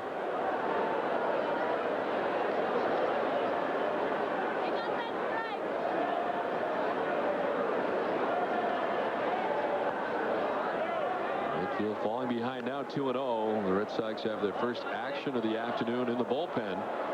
As the right-hander Mike Timlin is up, and the Red Sox acting pitching coach Dave Wallace heading to the mound. Did I hear Tony was here Friday night? Tony Cloninger in the ballpark Friday night? Yes. Actually looked very good too. You know, I saw him in the clubhouse prior to the game. Quite surprised to see him. We didn't know that he was coming up for this homestand, and it looks very, very good. Still obviously a little bit weak from his cancer treatment, but everybody was very happy to see him.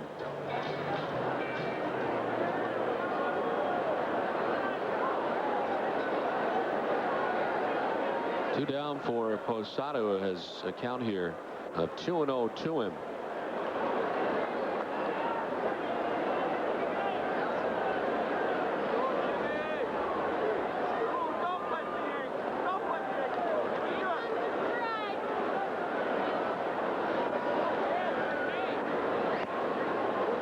It's in there for a strike. Posada is kind of turning into it. It is 2-1. Second straight year that he is the starting catcher in the All-Star game this year, as he was in Chicago. His 4th straight All-Star selection overall for Posada, but second straight year that he's been the starting catcher. And with August wrapping up today, it's been a very good one for Posada. .318 in the month of August with 7 home runs. And a full count now.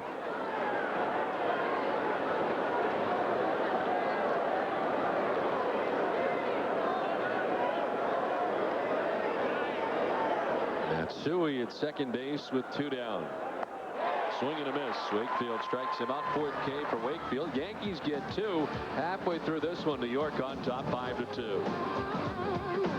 Priscilla and Jerry Remy along with Tom Caron back at Fenway Park. The Red Sox and the Yankees wrapping up their 3-game weekend series, and Roger Clemens on the mound. He now has a 3-run lead to work with on top 5-2 as he takes the hill here for the last of the 5th. Doug Marabelli leading it off. Doug with a double his last time up, 1 for 1.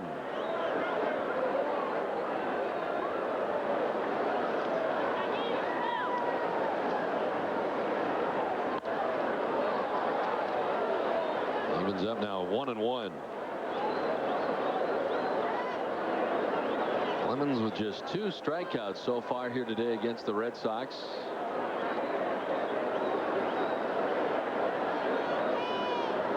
And the day tied with Pedro Martinez, each with 169. In the air to left, Matsui coming in. The glasses down to make the catch for out number 1. It's time now for the Heineken What's on Tap. The one game, the makeup game tomorrow with the Philadelphia Phillies in Philadelphia and UPN 38 in Boston. Nesson outside of Boston. Then it's on to Chicago for games against the White Sox Tuesday and Wednesday. Both the games right here on Nesson.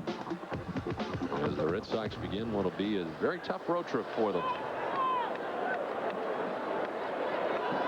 I understand that there's going to be 63,000 plus again in Philadelphia as there were earlier in the season for the Red Sox and Phillies, and the last season for the Philadelphia Phillies at the Vet.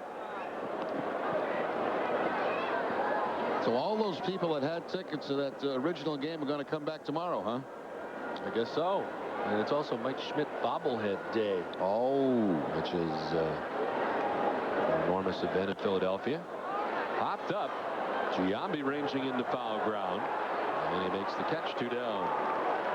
Well, the Red Sox at 4 now provide a free shuttle bus operated by Paul Revere to Fenway Park from Northeastern University. Buses depart every 10 minutes, beginning 90 minutes before game time. And buses return to the station at Northeastern up to 1 hour after the game. For more information, visit redsox.com.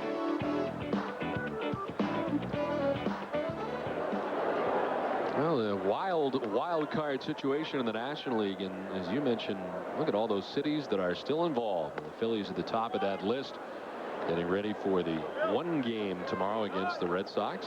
The Phillies have been struggling out of their last 10 games. Here, 3-7, although they have bounced back to win 2 in a row.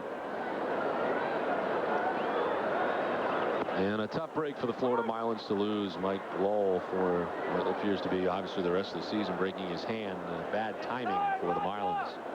I understand the Phillies have already won their game today. So that's 3 in a row now that they have won. Yeah, that is a tough break for the Marlins. Mike Lowell, one of the top players in the National League. You hate to see, you know, when you get down to the last month, injuries become a factor in anybody that's got a chance to get to the playoffs. Nice play there. Boone on the backhand had to elevate a tad. He robs Miller of a base hit, and the Red Sox are gone. 5-2, New York on top at the end of 5. And Trott makes the catch for the first out. Stay tuned after the game for W.B. Mason's Extra Innings, New England's Red Sox postgame show with extra highlights, extra interviews, and extra analysis hosted by Bob Rogers and a new lineup of studio analysts. After the last inning, the action's just beginning. Bob Tewksbury, of course, along with Bob Rogers today. No special guests expected today, so maybe the Out in Jupiter interview will get played today. Juan Rivera hits it on the ground at third. Bill Miller there, and a long throw and plenty of time. 2 down. Let's check in with Tom Caron. Tom? Tom, thanks very much. Down here in the crowd, and Denise is moving back to New England from Houston. You caught a few ball games on the way back. A few. I've been to 5 and 6 days. Where'd you go? Kansas City, St. Louis, Cincinnati, Pittsburgh, and here in Boston. And so you've seen all those games. You saw a lot of games in Houston, but you had to come back to be able to see Don and Jerry on a nightly basis. Definitely. I miss the Red Sox. I miss Nesson, and so it's time to come home. And you decided to catch a Red Sox-Yankee game. It's not a bad way to end the trip. What's the best ballpark out of all the ones you've seen? Well, Fenway, of course, but Fenway and Wrigley, of course, are the top 2. And then this week, I think I like Cincinnati the best. The new ballpark at Cincinnati. How many ballparks have you seen overall? After this trip, I've seen 22, so I only have 8 left to go. There you go. Thanks, Denise. Thanks. Jerry and Don, Jerry, she said that she stayed very close to things through the RedReport.com. So thank you for that, she says. Thank you.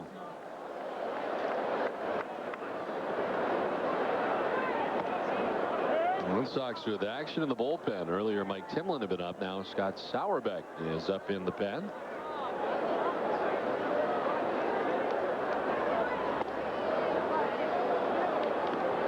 I actually have Trish up in the booth with us today, who runs our chat room and does a terrific job doing that.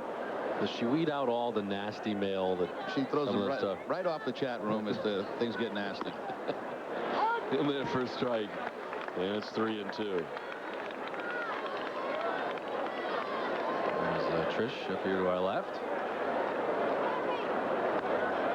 That's a lot of different chatterers that come on there, so that's quite a job. It must keep her very, very busy. You know what I found interesting is they sit there during the game, they watch the games, and they chat online during the game. I couldn't do two things, bubble, walk and chew gum at the same time.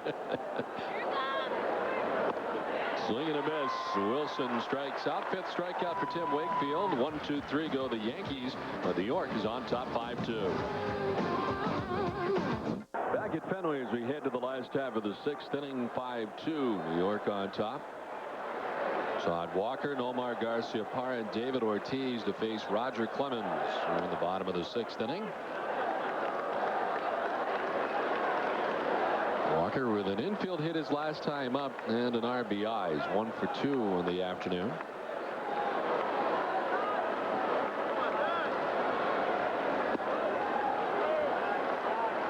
Roger Clemens now at 85 pitches.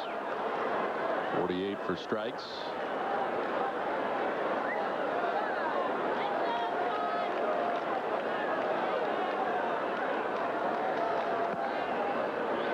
And the strike over the outside corner. 2-1 now to Todd Walker.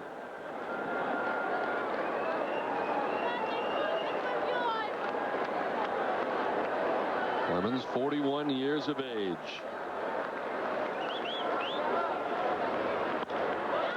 In the air to left, Matsui over a few steps. Make the catch for out number 1. Well, we'd like to welcome today's visitors to the Dunkin' Dugout. Dunkin' Donuts is proud to host area youth and charity organizations at every Red Sox home game. And as always, we'd like to thank the fine folks from Dunkin' Donuts for providing our crew with refreshments. Dunkin' Donuts, just the thing. I'll tell you what the thing has been in town all weekend are those U-Haul trailers.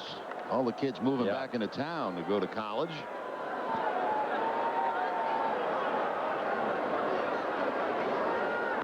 Nomar out after the first pitch, pops it up left side. Jeter drifting to the short lawn and left.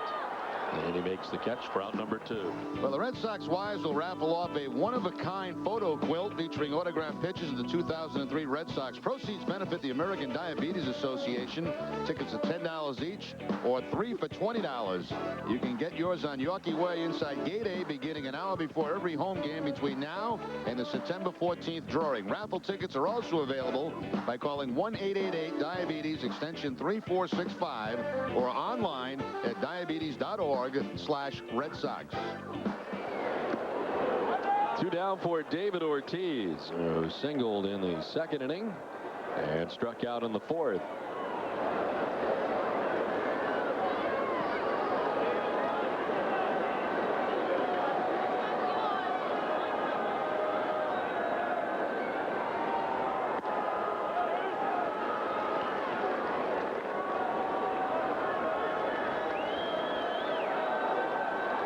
Red Sox getting their 2 runs today back in the 3rd inning.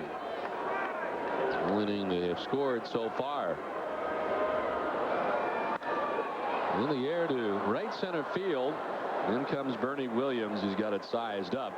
And he takes care of out number 3. Another easy inning for Roger Clemens. We're through 6, 5-2 New York.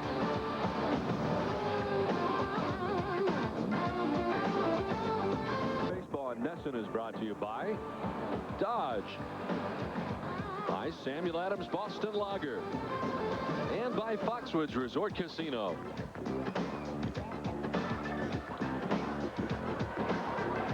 There he is.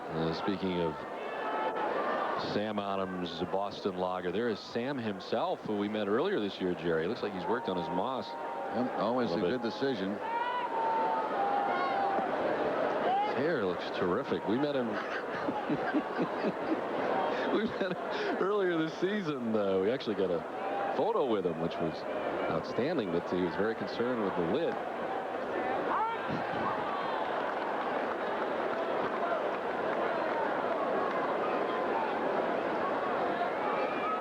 I think he's a season ticket holder. He's here a lot. He is. This is at least the 3rd time I've seen him. Jeter lines one up over the outstretched glove of Garcia-Parra into left, and McCarty quickly getting it back in, but a leadoff single for Derek Jeter. His 2nd hit of the day. Seen a number of Yankees today jump on those high pitches. We saw Posada early in the game. Now Jeter looks like maybe a curveball. Line drive up over the head of Garcia Parra for the base hit. Grady Little out to the mound. It looks like he's made the call of the bullpen. A couple of lefties due up. Wakefield just up over the 100 pitch mark at 101. And after giving up a leadoff base hit to Jeter, that'll be it for Tim Wakefield.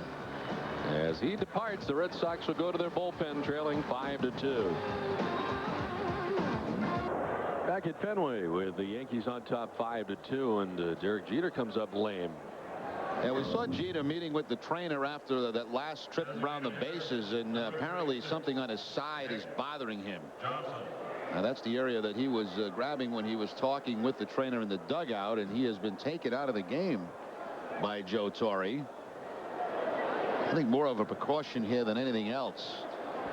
So Soriano will run for him at first base, and the Red Sox with a new pitcher on. Scott Sauerbeck into the game. 16th appearance for Sauerbeck, the record of 0-1. His last outing came Friday against the Yankees, pitched an inning in that ball game. Look at the remainder of the numbers for Sauerbeck on the season in a Red Sox uniform. Tim Wakefield responsible for Soriano at first base. As Nick Johnson can't get out of the way of that pitch, and he is hit by a pitch for the second time today. Wakefield hit him in the first, and now Sauerbeck gets him here in the 7th inning. Yeah, that one's a little bit more painful than the one back in the first inning. Joe Torre out again in the dugout to check on his designated hitter. This looked like it got him right off the elbow. Fastball inside. And right off the right elbow. So the trainer and Torre have been very busy out toward first base this inning. Well, the trainer was back up in the clubhouse with Jeter there and had to come back out. So Torre goes out first. Now the trainer has arrived on the scene. And it's tough when you get multiple injuries going on at the same time.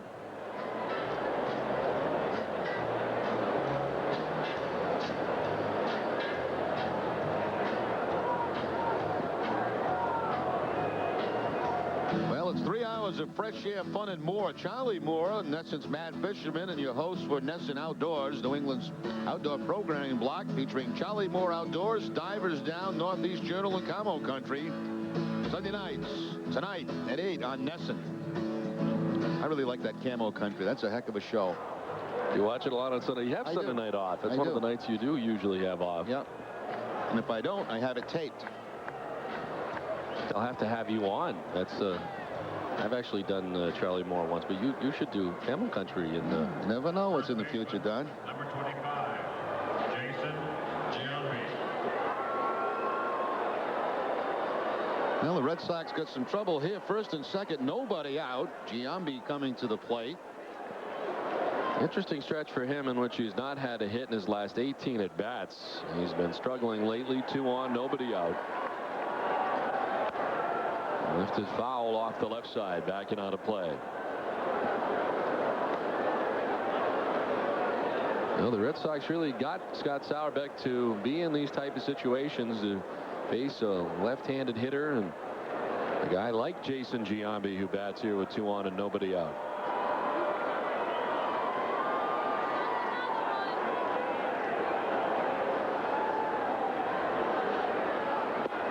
Swing and a miss, and it's 0-2.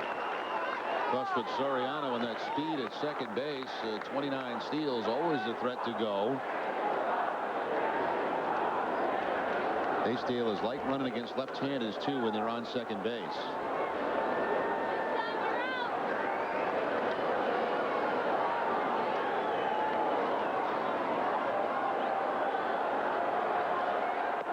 Giambi strikes out. Sauerbeck made quick work of him. And Giambi hitless in his last 19 at-bats now. It's a difference for Sauerbeck. When he gets ahead of those lefties, then he can get him to chase those pitches that are out of the strike zone. Quickly got ahead of Giambi. He throws that drop-down breaking ball that's about maybe 6 inches off the outside edge. That's an awful tough pitch for a lefty to lay off of.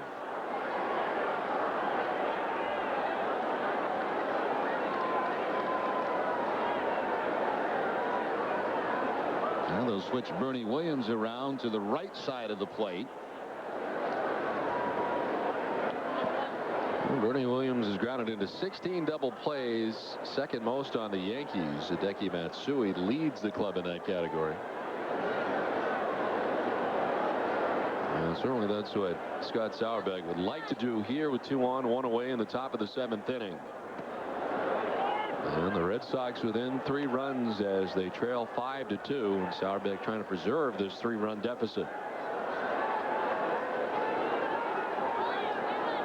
There's no further action in the Red Sox bullpen in behind Sauerbeck right now as he's on here to relieve Tim Wakefield. Interesting comments this morning by Grady Little about the closer situation. It looks like Kim may get a little rest from that role right now to try to get straightened out. And when asked who would close, it pretty much again sounded like whoever the matchup was best suited for toward the end of the game. So nobody really named to that position.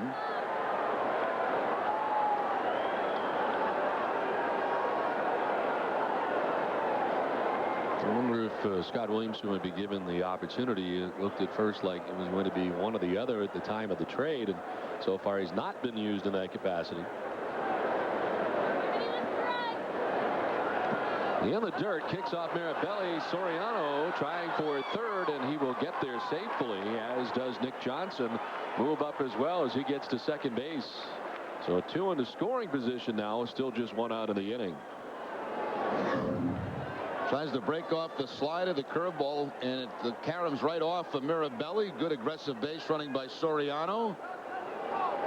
See now at first base open. Yeah, they're going to go ahead and walk Bernie Williams with Matsui on deck.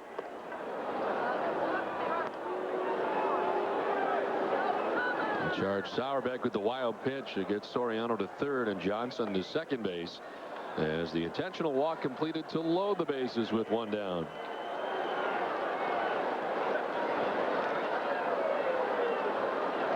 Left fielder, number 55, Hideki Matsui. So they'll go after Matsui. We mentioned leading the team in the American League as he is tied with Paul Konerko of the White Sox. He's grounded into 21 double plays on the season.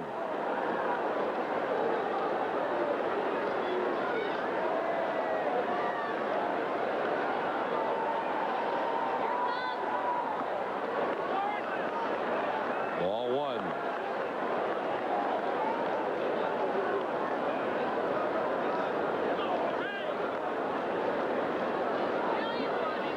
Matsui got his career off quickly with the Yankees as he hit a grand slam in the New York home opener.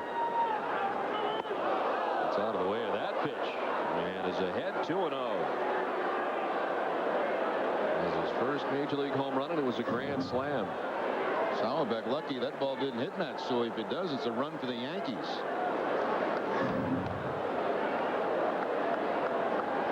Red Sox with further action in the bullpen. Young-Hyun Kim, who we spoke of moments ago, now up in the bullpen. And Sauerbeck falling behind the left-handed hitting Matsui. 3-0 with the bases loaded.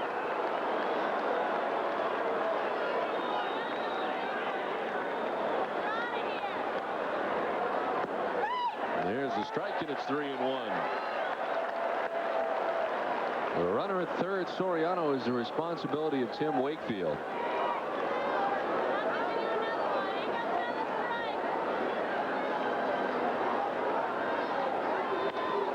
Chop to first. Millar's coming homeward for 1 out. Back to first. Thrown down the right field line. Johnson will score. Still running is Williams. He's going to try and score. He is in, and 2 more runs for the Yankees. So the out at the plate, but the return throw is wild and into right field. It leads to 2 New York runs, and the Yankees lead it 7-2. Well, not a good defensive day, obviously, for the Red Sox. The 3rd error of the ball game. Millar does his part by getting the ball home to get the force out. It looks like they still had time to get the 2-3 double play, but the throw from Mirabelli, not a good one. Sails up over the head of Millar, and 2 runs, 2 big runs come across the Yankees.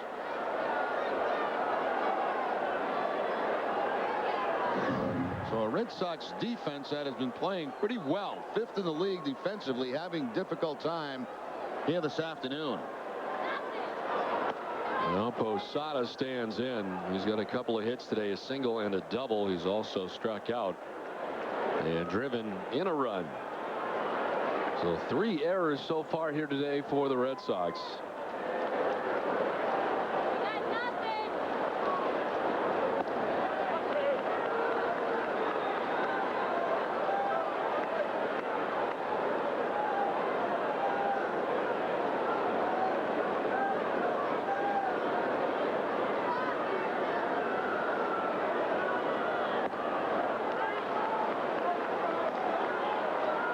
Maybe green light time here, too, for Posada on the 3-0 count.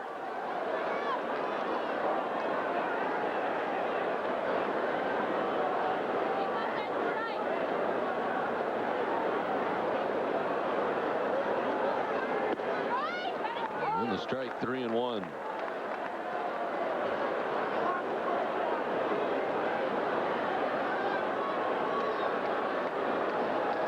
Yankees now on top 7-2 as they get 2 more here in the top of the 7th inning, still batting. And ball 4 to Posada. Jim has been warming in the Boston bullpen as Aaron Boone makes his way to the plate and Grady Little will make his way to the mound.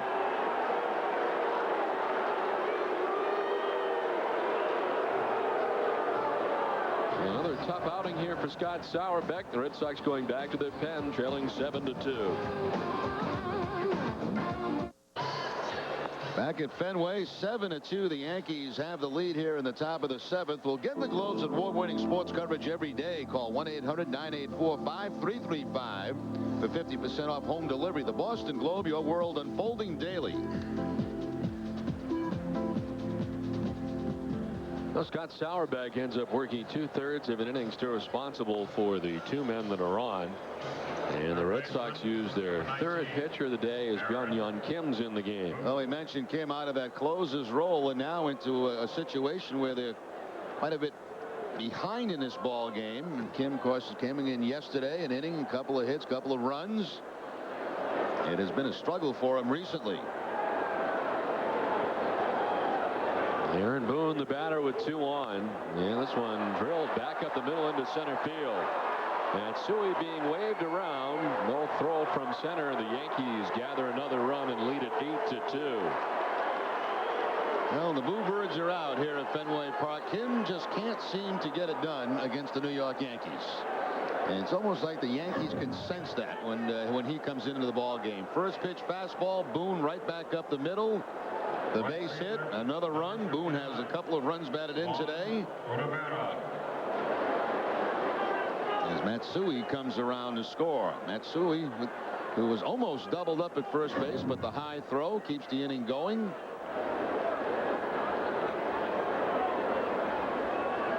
Now Juan Rivera is 1 for 3.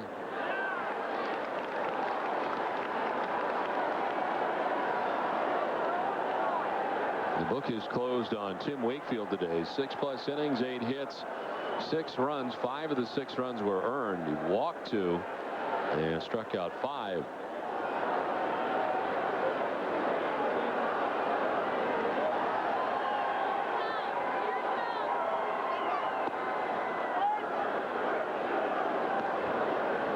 Sauerbeck worked 2/3 of an inning. He did not give up a hit, but he hit a batter, the intentional walk, then a walk of his own, and has been touched for 2 runs so far. Still responsible for Posada at second base, but Red Sox dealing with a 6-run deficit.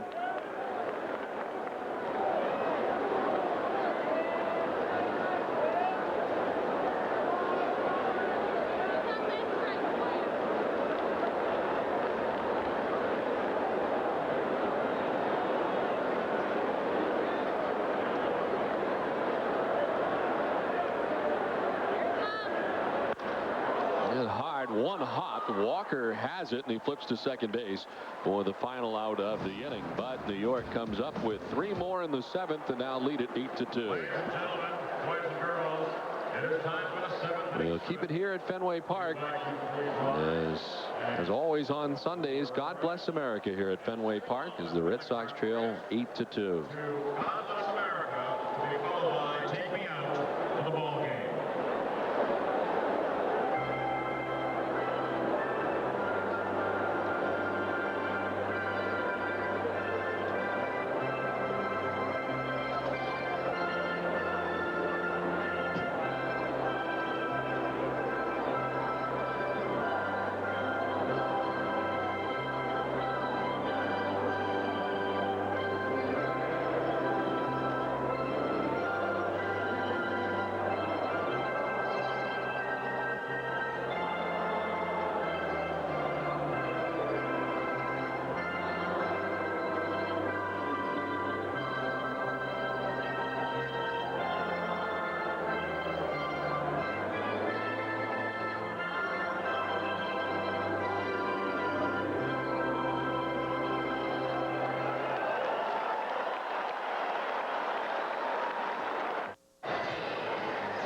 Don Orsillo and Jerry Remy back at Fenway Park as we get ready for the last of the 7th inning. Enrique Wilson moves from second to shortstop as Derek Jeter came out of the game with the apparent side injury, and Alfonso Soriano takes over at second base after running for Jeter in the top half of this inning, an inning in which the Yankees scored 3 times.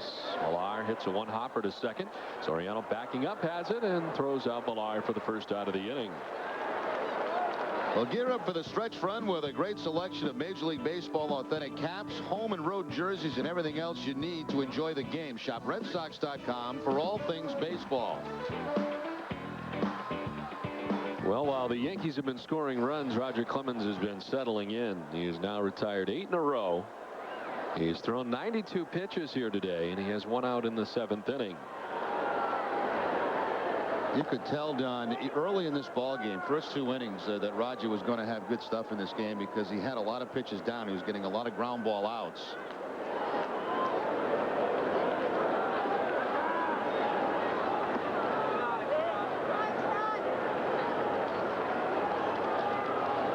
Nixon today 1 for 2.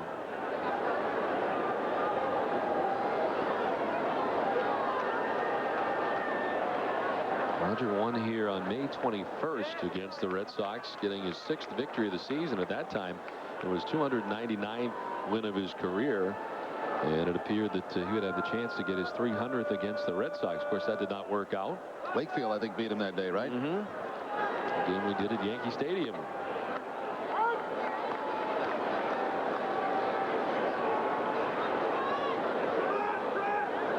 Debbie Clemens? Yes. I believe it is, yes. He was here today for Rogers' last start at Fenway Park in the regular season.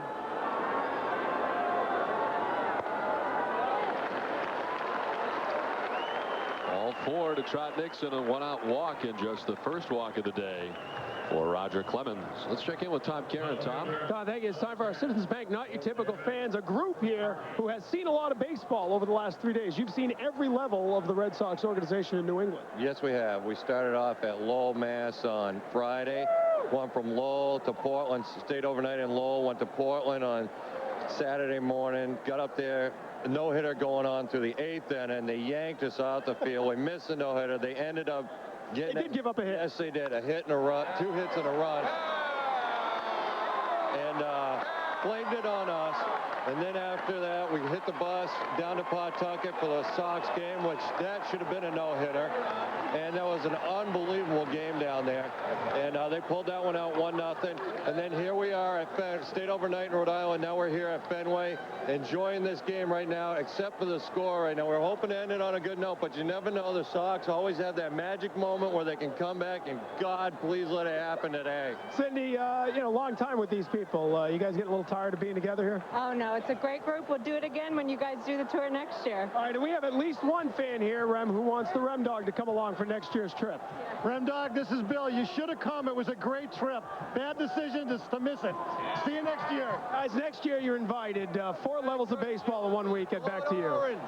That'll be great. I tried to make it this year. They were sold out, obviously, and we had this big series with New York. So, but maybe next year, maybe I'll take those as days off. Conference at the mound as Mel Stottlemyre is out there, but the Yankees do have action in their bullpen for the first time today. And it is double-barreled Antonio Osuna and Chris Hammond, both warming up in the Yankees pen. Now Dave McCarty got a couple of hits today, 2 for 3 against Clemens, as he picked up that last base hit to give the Red Sox the 1st and 3rd situation with 1 out.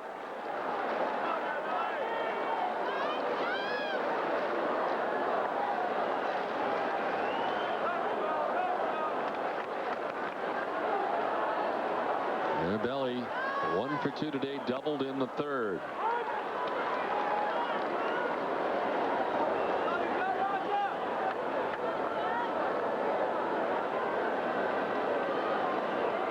Roger Clemens stands at 99 pitches today, his 100th on the way.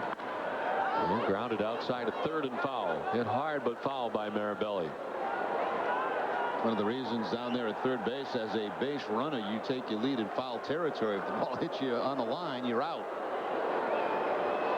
You go down, you take your lead in foul territory to come back right on the line so the catcher can't get a good look down at third base at you.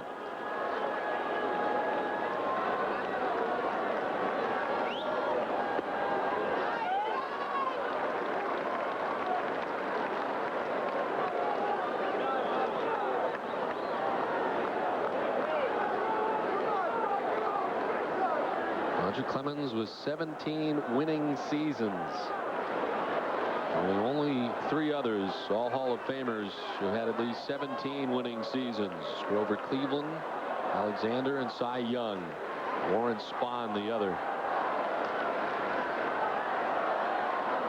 You could read stats like that all day on Roger Clemens, who today is in search of his 13th win of the year and has an 8-2 lead to work with here into the bottom of the 7th inning.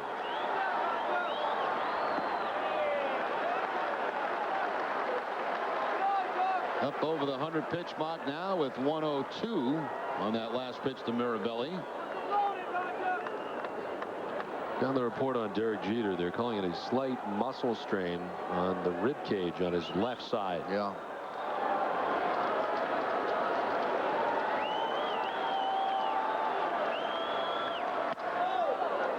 Well, like a broken bat, popped up foul off the right side, and it is indeed a broken bat. Yeah, you could see Jeter in the dugout, reaching and grabbing that left side, and maybe on one of the slides, either in the second base or the one at home plate.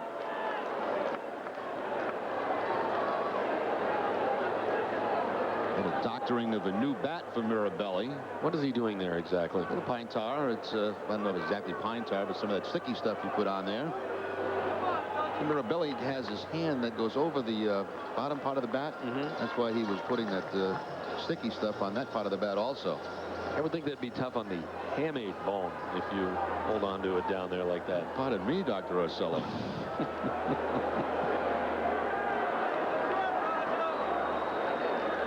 Very concerned about Doug's hamate bone because of the way he holds the bat. Remind me to let him know. Time had been called, and Roger had no idea that it was called. He was into his stretch, had his head down, and didn't know that the umpire and the catcher and everybody had called time. There's Mirabelli with the time, the hands up. Rogers looking at third base, then down at the ground, and then just look out, lets it fly.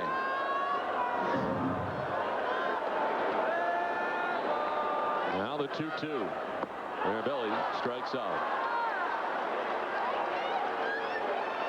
The third strikeout of the day for Roger Clemens, and there's 2 down here in the bottom of the 7th inning. As the splitter again from Clemens, he's hoping for one or two things there, either the strikeout, which he gets, or the ground ball. That's a ground ball pitch for him, and he gets the strikeout with it.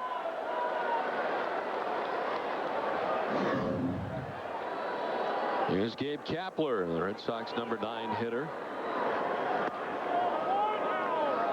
Kapler 0 for 2 today as he has popped out to the shortstop and fouled out to the first baseman. Well, the Red Sox and Phillies will play tomorrow. Just the one game. Jeff Suppan getting the start for the Red Sox against Brad Myers, a right-handed pitcher scheduled to go tomorrow for the Phillies.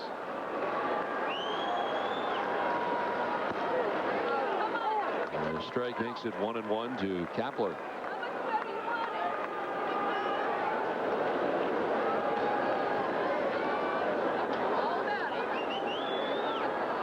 Clemens trying to get his way here through the 7th inning. He's 106 pitches deep into his outing. It's about the same splitter that he threw to Mirabelli.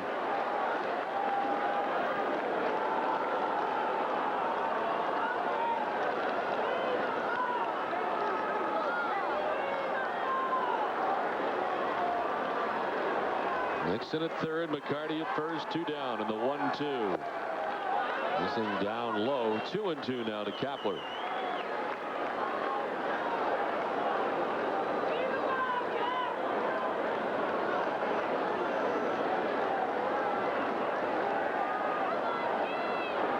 The Red Sox are unable to come back in this one. They fall 5.5 games behind the Yankees. Popped up foul, and this will reach the screen.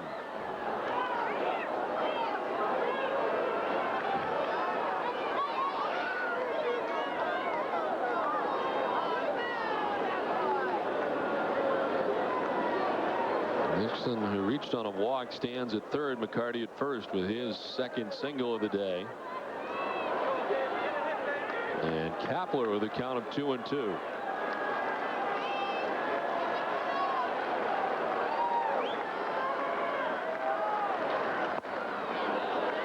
Hard stuff inside that time, and it's a full count. Well, if Clemens does not get Kapler, it could be his last batter of the day.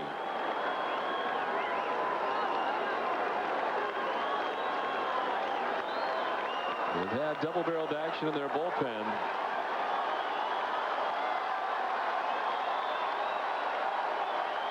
Clemens with the 3-2, fouled back and below us. Had quite a few up here in our direction today.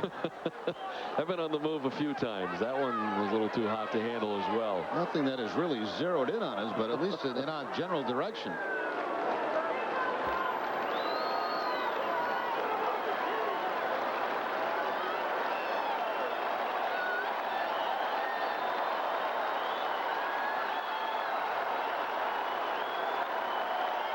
Again, the 3-2 from Clemens is up and away, and there's ball 4. That one appeared to get out of his hand. And Kapler down to first on the 2-out walk, and here comes Joe Torre to get Roger Clemens. So, well, we'll hear the reaction from the Fenway crowd as he leaves for maybe the last time.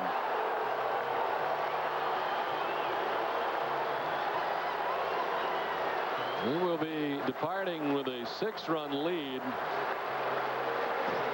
As Joe Torre will take the baseball from Roger Clemens. His last regular season appearance here at Fenway Park has come to an end.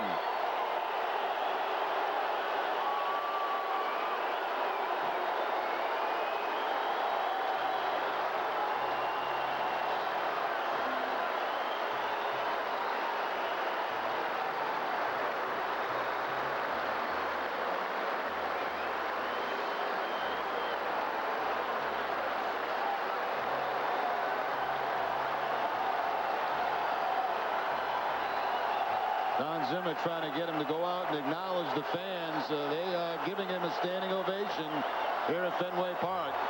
And an extended one. And he will indeed come out.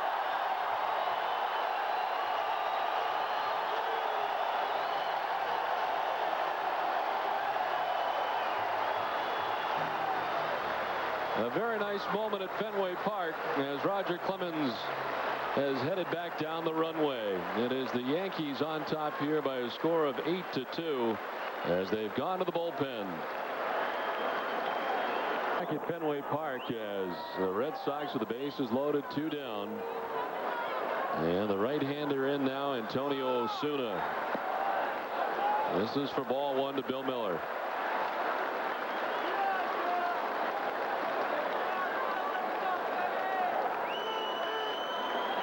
Osuna taking over for Roger Clemens after 6 2/3 innings, his 40th appearance of the year.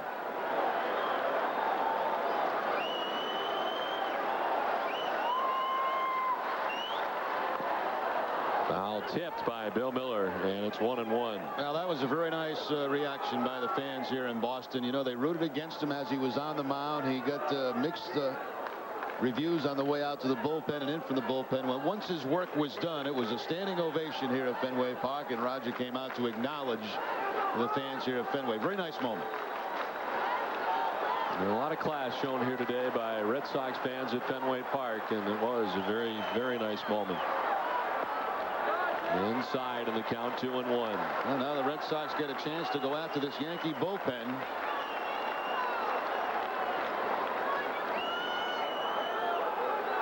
Antonio Osuna on here with 2 outs in the last half of the 7th inning. Bases loaded with Nixon at third, McCarty at second, Kapler at first.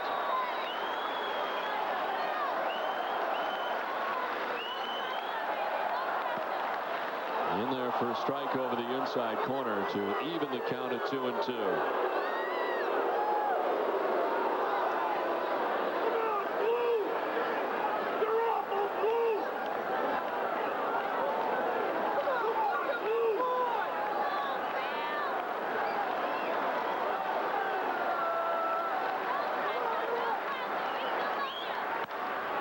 The center field, Bernie Williams coming on, but it'll fall in front of him for a hit. Nixon has scored. Here comes McCarty. 2 runs are in. And it's 8-4 now. New York on top as the Red Sox try to chip away. Game's not over. I mean, they have had their problems out in the bullpen. We've seen it over and over again. 2-out base hit by Bill Miller. 0 for 5 yesterday. Had been 0 for 3 before this base hit. And the Red Sox now trail it by 4. Again, Joe Torre out of the dugout.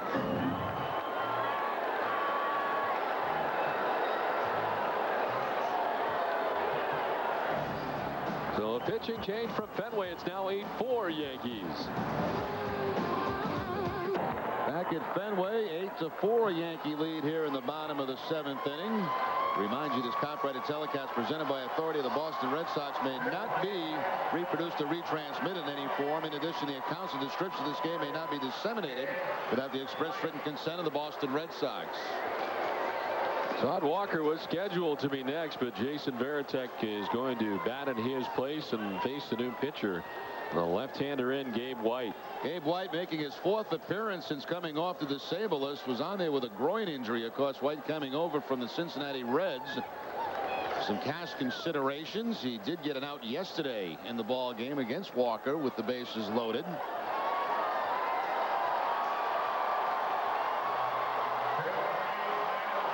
Todd Walker had been 1 for 3 today with an RBI.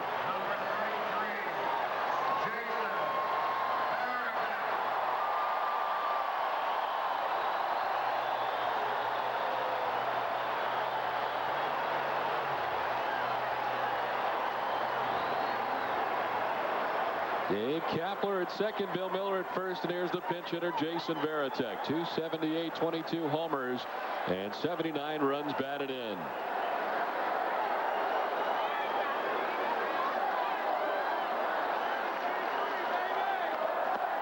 Swing and a miss. Varitek, who's batting from the right side this season, from the right side, has hit at .330. 8 of his 22 home runs have come from the right side.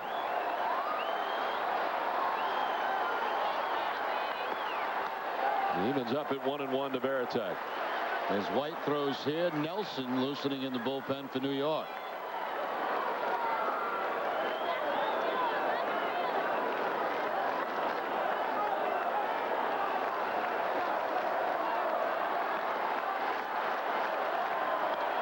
Fouled off the right side. It's 1-2.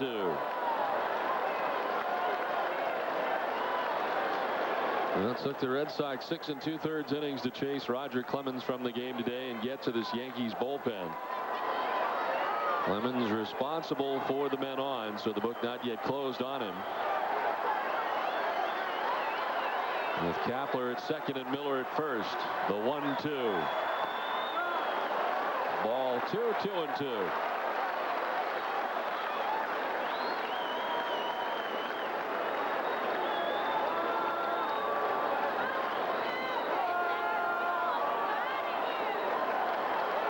None of these games have been easy for either side.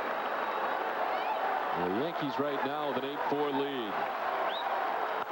Varitek lifts it in the air to left center field. Bernie Williams moving over has got a beat on it, and he makes the catch for the final out of the inning. Red Sox do get 2 runs in the inning, and we've played 7. It's 8-4 New York.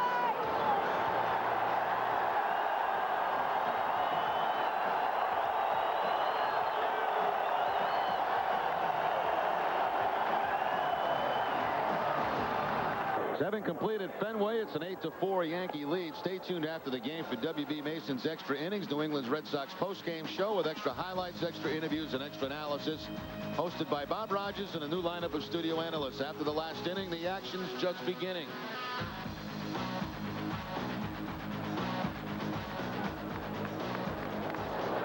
Lou Merlone takes over at second base as Todd Walker was hit for last inning, and he was hit for by Jason Varitek, who now does the catching. And the Red Sox have a new pitcher, Scott Williamson, into the game. 15th time in a Red Sox uniform, 15th appearance. Friday he worked against the Yankees, an inning in that game, gave up a hit, also had a walk. Enrique Wilson leading it off. He's 0 for 3 from the number 9 spot in the Yankees order.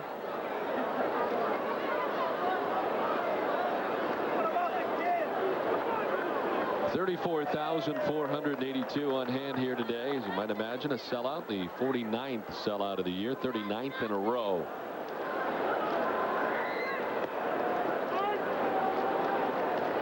Evens up now at 1-1 to Enrique Wilson. Started the game at second base. He has since moved to the shortstop spot with Derek Jeter coming out of the game.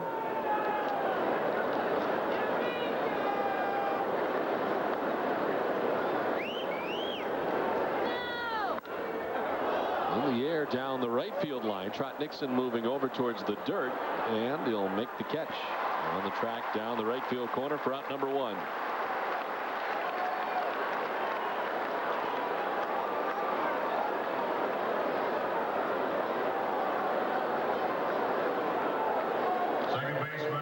Number 12, Alfonso Soriano. Here's Soriano, who ran for Derek Jeter in the 7th inning, so his first at bat of the game. And he's had the last couple of days off. In there today as a replacement for the injured Derek Jeter, who left with a strained rib cage, is what they're calling it, and listed as day-to-day.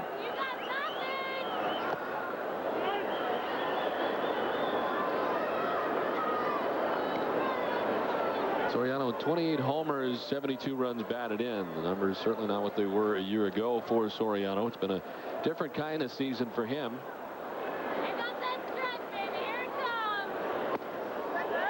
Williamson in there for the strike, 1-1. Last year, of course, hitting at 300, just shy of 40 home runs. He had 39 home runs a season ago, and the RBIs up over 100 with 102.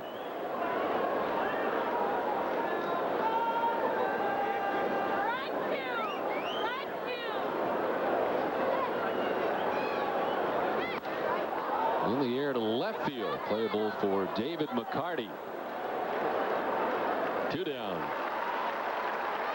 Watching Soriano in this series, he's still very close to the plate, but doesn't seem to be quite as close as that last time we saw him in New York, where actually his hands were out over the plate. He's still up tight, but I don't think he's quite as close as before. That was dramatically up close last time we saw it. He is out number 2 here in the top half of the 8th inning, and it brings up Nick Johnson.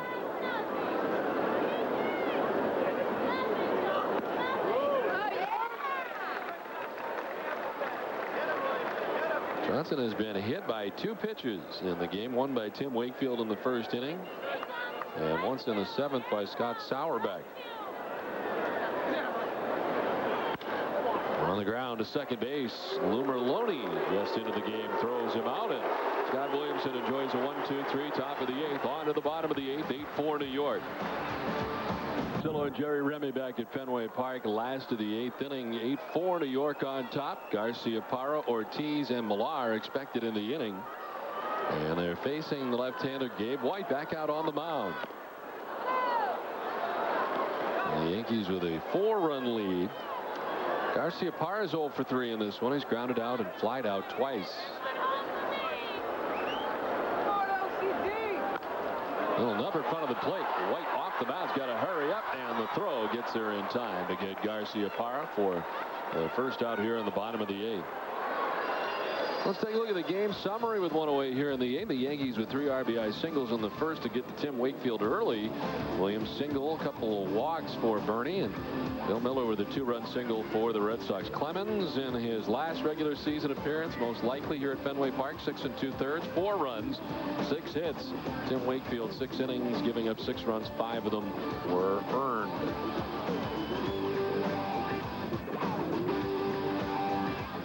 David Ortiz 1 for 3 in the game today.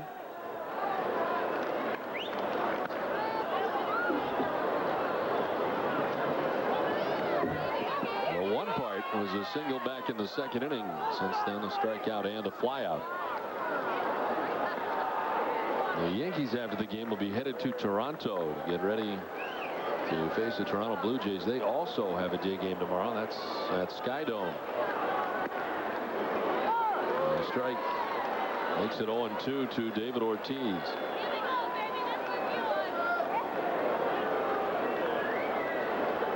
This is the 4th appearance for Gabe White in a Yankees uniform. He was acquired by the Yankees from Cincinnati in exchange for cash considerations. Seems like there's Cincinnati players on every team in the major leagues now. That was a fire sale going on there. 1-2, missed it. It evens up at 2-2. Another of the Cincinnati players who left town. The Red Sox have their own, and Scott Williamson. You're right, they're all over, sprinkled throughout the major leagues here for the stretch run. One gets away, and Ortiz went from being down 0-2 to a full count.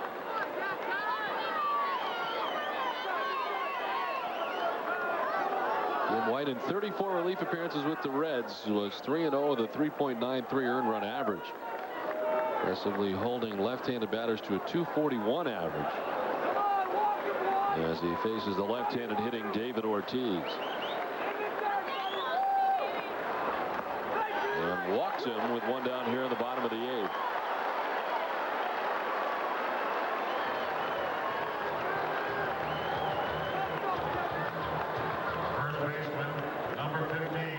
That's certainly not what Joe Torre wanted there with one out. He's got the lefty-lefty matchup. And he walks David Ortiz. Now he's got to deal with the right-handed hitting Kevin Millar, who's 0 for 3 today. The Yankees at the moment do not have any action in the bullpen. Well, it looks like Alan Embry is up in the Boston pen.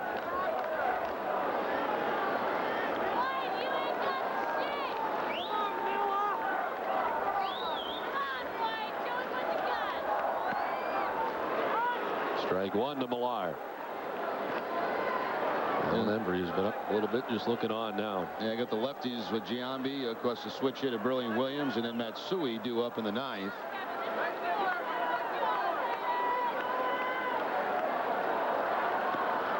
Big swing from Millar, and it's 0-2.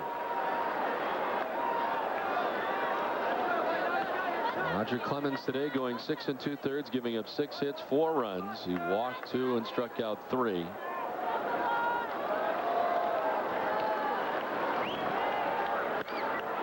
In the air to center field, Bernie Williams back there to make the catch for out number 2. Back to the bag at first goes Ortiz.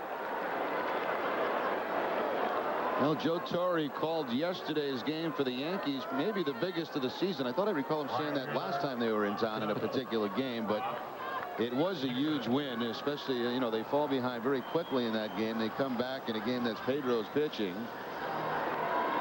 and they run it back to 4.5 games, actually 5 in the loss column. Today is a huge game for the Red Sox, with the focus still being on the Yankees. Also saying that he felt this collection of Red Sox was the best he's seen in recent history. As Nixon takes the strike. Red Sox beginning the day 4.5 games back in New York. Could be 5.5 by day's end. Well, a half game behind Seattle. But Oakland just reeling off the victories. They've won 8 in a row. Oakland A's. One hopper nicely snared to the backhand by Giambi for the final out of the inning. We played 8 from Fenway with the Yankees on top 8-4. Red Sox baseball on Nesson is brought to you by Southwest Airlines, by New England Ford dealers, by the Bone and Joint Center at Caritas St. Elizabeth, so you don't have to be an all-star to be treated like one, and by Magner's Cider. Top half of the 9th inning with the Yankees on top 8-4. And the new Boston pitcher, left-hander Alan Embry, into the game. Tough outing yesterday for Embry. 2/3 of an inning, 3 hits, a couple of earned runs against the Yankees. Embry, in those comments after the game, really took all the blame for the loss yesterday. He said, my guys battled back all day long, and I couldn't get the job done out there.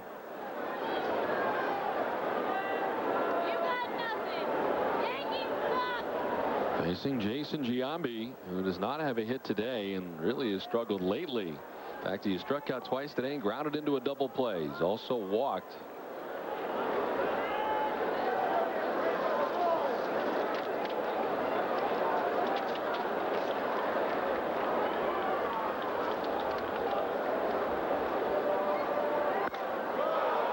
So center field on the move goes Kapler, moving back to make the catch shy of the warning track for the first out of the inning. Hit pretty well. Giambi 0 for his last 21. Hits it hard, but he's out number 1. Well, the Yankees have a chance to win 2 out of 3 at Fenway, and really without a major contribution from Giambi in this series. They've been able to keep him quiet.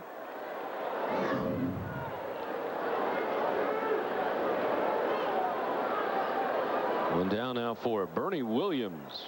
He's been on base 3 times today.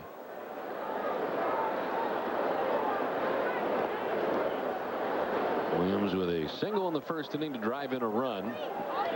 He's also walked twice today, once intentionally. That was back in the 7th inning. He ended up coming around to score the 7th New York run, as the Yankees were able to put together 3 runs in the top of the 7th.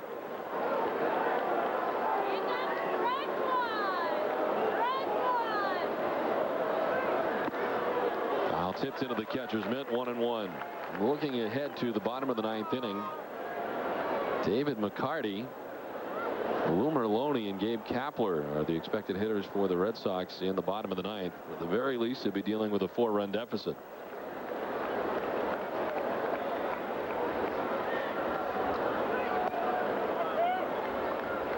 Looks like Jeff Nelson is throwing out in that bullpen too for the Yankees.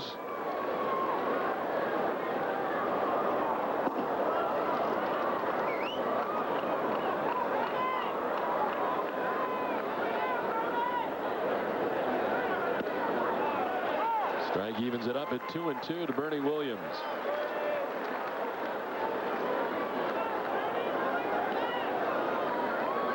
As Bernie's come off the DL, which was July 9th, he's hit at .269 for New York. He has 42 games while on the disabled list this season for the Yankees.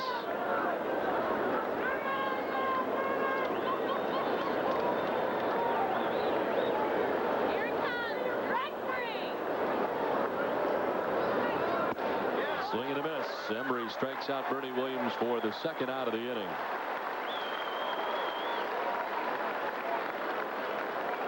Fastball at 96 miles an hour that time from Embry to pick up the strikeout against Bernie Williams. Left fielder, number 55. The last 2 innings, Williamson with a 1-2-3 inning. A couple of quick outs here by Embry. The Red Sox pitching is retired 6 in a row, as Matsui stands in. He has reached twice today on errors. An error committed in center field by Gabe Kapler, a throwing error by Doug Mirabelli. The Red Sox have 3 errors in the game today.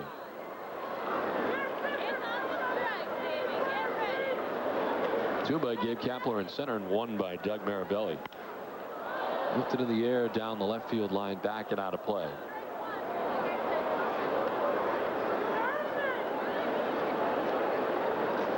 Jeff Suppan to get the start tomorrow for the Red Sox in the 1 game against the Philadelphia Phillies, up against right-hander Brett Myers.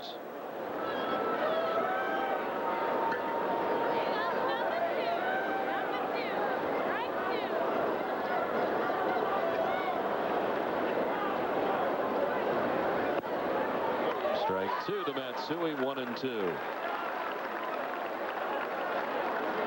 Well, the Yankees leading the 19-game season series. 8-7 coming into this action here today. Will be 9-7 against the Red Sox if they can hold on here today. Well, the games left in New York over next weekend. Did he go? No. This is Mark Carlson.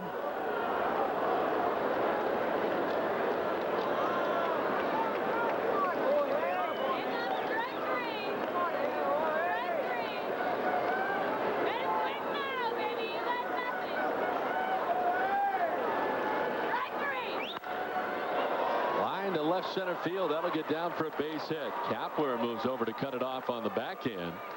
And a 2-out single for Deki Matsui. Well, you know, we didn't know much about Matsui, obviously coming over from Japan, but he's turned out to be a very good player for the Yankees. Not the home run numbers, obviously, that he hit in the Japanese league. He's got 15 on the season, but he's got 92 runs batted in. Just a good disciplined hitter.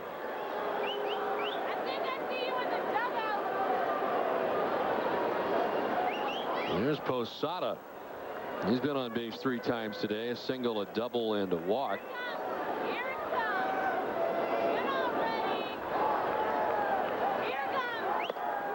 And that one gets away from Embry.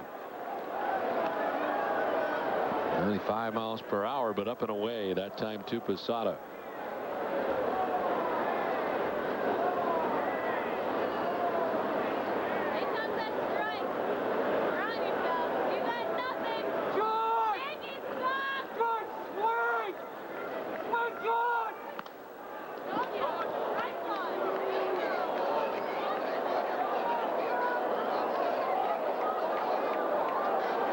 Posada broke the bat on that foul ball, so he goes and gets a new one with a count now of 1-1. Well, the Yankees got off to the early start today. A 3-run first inning off Tim Wakefield for the Yankees. Red Sox got back within a run. That's the closest they've been today. As the Red Sox got 2 in the 3rd. New York with 2 more in the 5th and 3 in the 7th to open things up. An 8-2 lead before the Red Sox scored twice in their half of the 7th. It is 8-4 now. New York here in the top of the 9th. 2 down. Runner at first. And then the 1-1 to Posada. 1-2.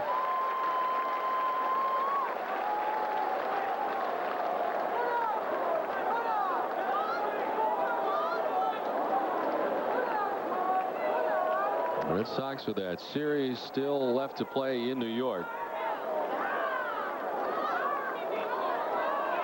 And Pedro Martinez scheduled to go in the first game of that series next Friday.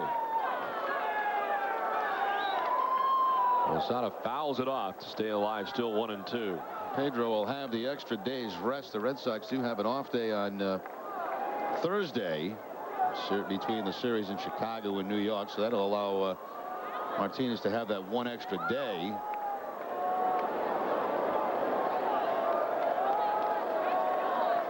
Tough one for him yesterday. Certainly not, I guess, 100% health-wise yet for Pedro Martinez. Certainly didn't look it yesterday in that game. I was not here to see it. I did watch it on TV, but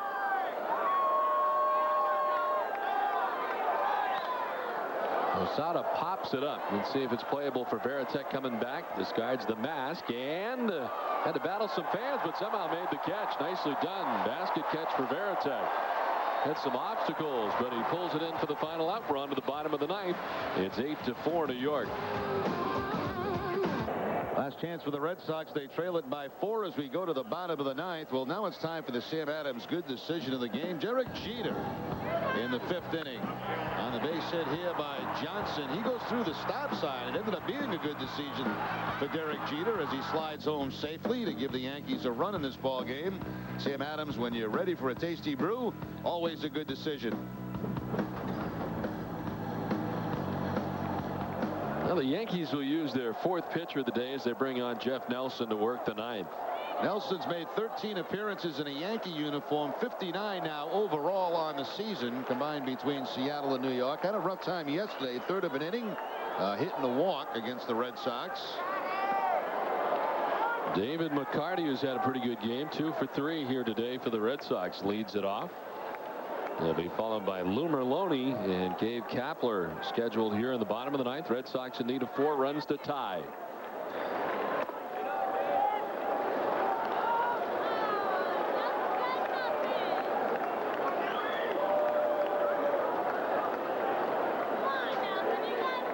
Jeff Nelson was certainly upset the Mariners did not make many moves around the trade deadline, and then it became a move of his own soon after that when Seattle shipped him off for Armando Benitez.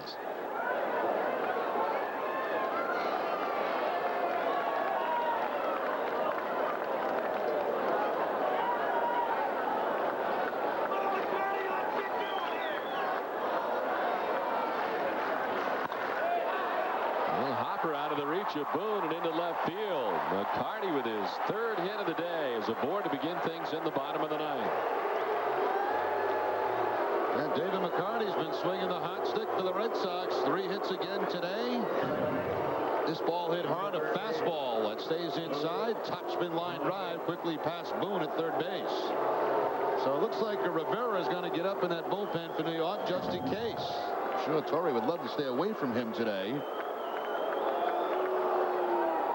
Well, Lou Merlone batting for the first time. He took over defensively at second base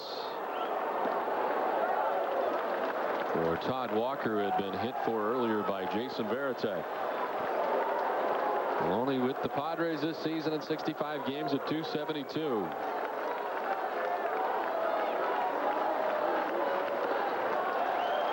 And right now, Nelson struggling 2-0 to count to Merlone. And this will bring Stottlemyre out. He has sort of been all over the place. It's not the easiest conditions right now for hitters either. You got the pitcher standing in the sun and then shade almost all the way to home plate.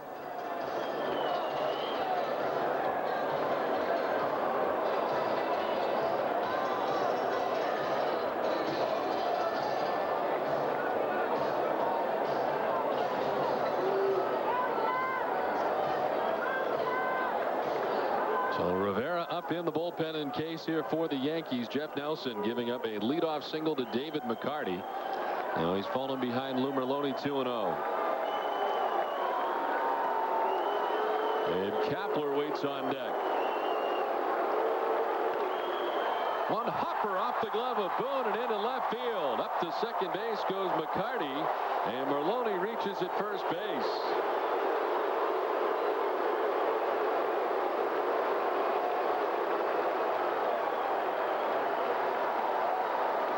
Two balls hit in just about the same direction. Again, a topspin ground ball. That'll get by Boone. Well, the Red Sox have the first two runners on here in the bottom of the ninth. Nelson continues to have problems. They ruled it a hit, and Lou Merlone on with a base hit at first base. The first two have reached here in the ninth. Osada out there to talk to Jeff Nelson. Rivera warming up in the bullpen. He's probably about ready. He is sort of just throwing one and then stopping for a while, and a long time in between tosses down there for Rivera. Gabe Kapler stands in on the right side. Two hits against Nelson on his fastball. His best pitch is that big sweeping breaking ball.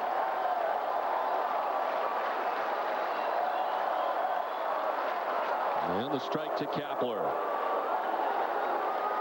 Never had a hit against Jeff Nelson. 0 for 7, 4 strikeouts for Kapler.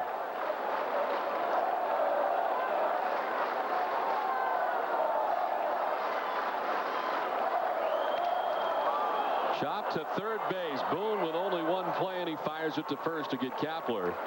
As the Red Sox have two, move into scoring position on the chopper to third. There's one away. Yeah, Boone not even wasting his time looking at second base. He just wants to get the one out in this inning, get the first out. Has to charge the ball, plays it on the short hop, and his only thought was to go to first base to get the sure out.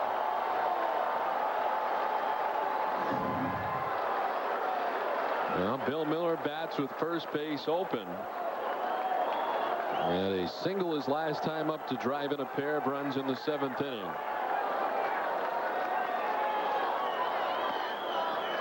And Nelson starts off ahead of him. Jason Varitek waits on deck for the Red Sox, batting in the number 2 spot in the Boston order now. Varitek came on to pinch hit in the 7th and flied out to center field.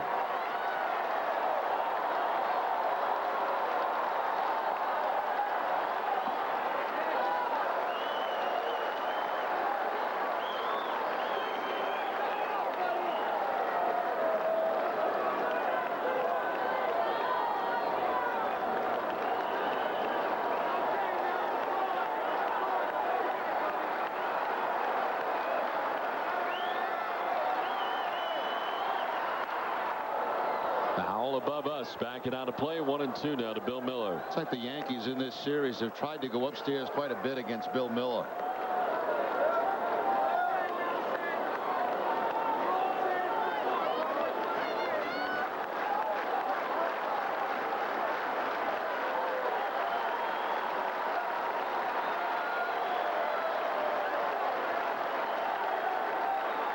McCarty at third, Merlone at second base. One down here in the bottom of the ninth. The Red Sox looking for some magic here in the ninth, down by 4 runs.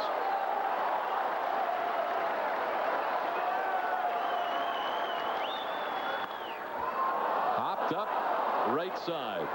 Soriano camped underneath, equidistant between first and second base. He makes the catch, and there's 2 down. There it is again, Don. Again, a high fastball from Jeff Nelson, and Bill Miller having a tough time staying off that pitch. Back-to-back high fastballs. That's amazing. It has taken all season for somebody to come up with some kind of theory against Bill Miller, really, because there's a guy, as we mentioned, beginning the day, tied with Omar Garcia-Parra in the top spot in batting average, and the Yankees making that adjustment, apparently, as you mentioned, and have had some success with it. So 2 down in the bottom of the 9th. It'll take something from Jason Varitek if we are to continue.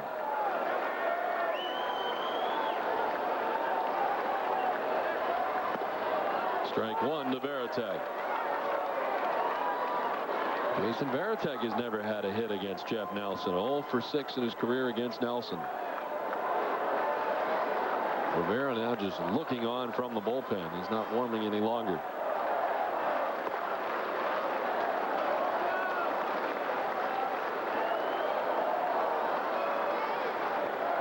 He's ready if they need him.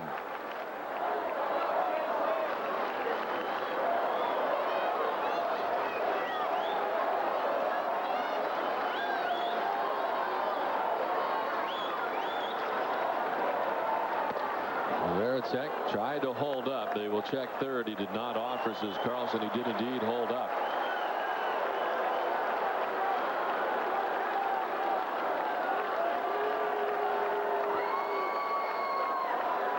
$34,482 on hand here today. Hoping the Red Sox can come from behind. 3-1 now to Varitek. One more base runner, you get Garcia-Parra to the plate.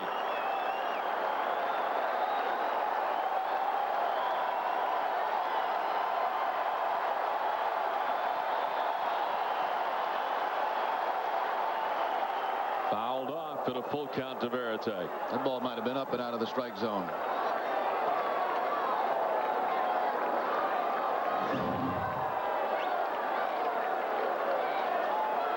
Certainly up.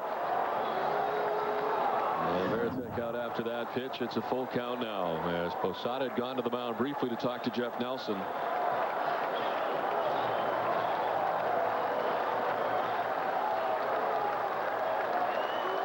Three balls, 2 strikes, 2 outs here in the bottom of the 9th inning.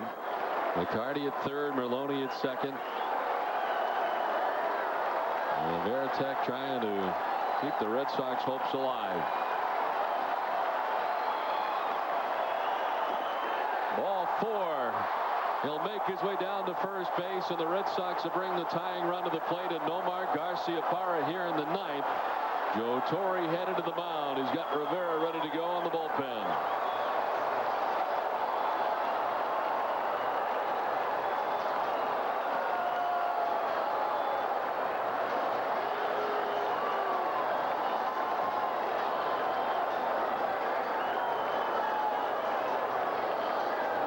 So Nelson leaves. The Red Sox have got the bases loaded, 2 down in the 9th. Come back and join us. It's 8-4 New York. Fenway, the Red Sox will bring the tying run to the plate in Nomar Garcia-Parra. Well, family bargain games are back, and most tickets are 25% off. Join us at Fenway Park where the Red Sox take on the Devil Rays September 15th through the 18th, and the Orioles September 22nd through the 24th. Tickets are available 24 hours a day by calling toll-free 877 Red Sox 9 at redsox.com or during business hours at Fenway. An interesting outing for Jeff Nelson, who leaves with the bases loaded and leaves things to the Yankees closer, Mariano Rivera. 30 saves on the season in 36 opportunities for Rivera. Yesterday, he pitched an inning in the 3rd with a couple of walks and a strikeout in that ball game. And I'm sure this is a game that Joe Torre didn't want to or expect to have to use him in.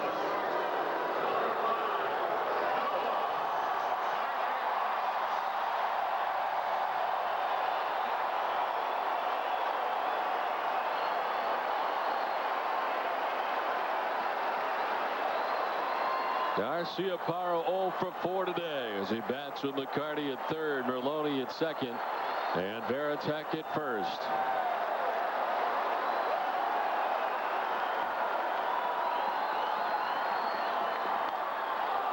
Fouled above us and out of play.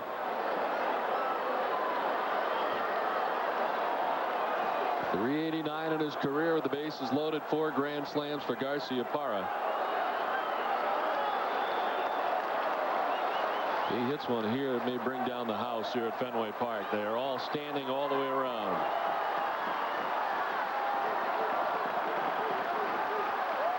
The 0-1. And this is away, evens up at 1-1.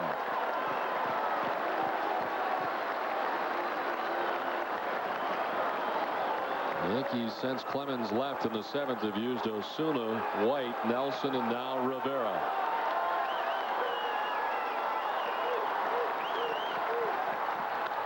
Fouled off the right side, and it's 1-2.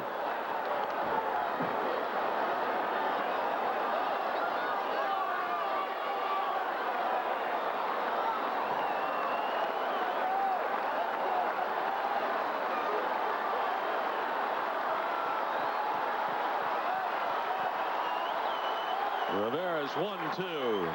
Nomar strikes out, and the Yankees have taken 2 out of 3 from the Red Sox. Red Sox have the potential tying run at the plate, and Garciaparra with the bases loaded, but Rivera comes on and silences Garciaparra and the Red Sox as the Yankees hold on to win 8-4. Well, the Foxwoods chance play of the game, Roger Clemens' day here at Fenway Park. 6 2/3. He had 3 strikeouts, gave up 6 hits and 4 runs, and what might be his final appearance here at Fenway Park. Gets congratulations from his teammates, and then a nice round of applause, standing ovation from the fans. He acknowledges that. The Foxwoods chance play of the game. Now, Roger Clemens getting his 100th career win here at Fenway Park today as part of the victory for the Yankees, who win at 8-4. Clemens with his 13th win of the season here today, 13-8 with the win. Wakefield drops to 9-6 with the loss, and Rivera picks up his 31st save of the season. For Jerry Remy, this is Don Orsillo saying so long from Fenway. Again, the final: the Yankees 8, Boston 4. Now it's time for the WB Masons extra innings with Bob Rogers and Bob Tewksbury. Donnie, thanks very much. Really uncharacteristic to see the Red Sox defense play as sloppily as they did today, Tukes. Maybe not be the reason why they lost the game, but it certainly was a factor. Well, it was. You know, the ball at Kapler happened to drop in the outfield, cost a run, and then the throw Mirabelli had was 2 runs. So it wasn't. It was a factor in the game, but it wasn't the reason they lost this game. Roger Clemens gets his 100th Fenway Park win. We will be in the clubhouse for the Yankees and hear from him, and we'll have more on the reaction that he got from the Fenway crowd. WB Mason's extra innings is next.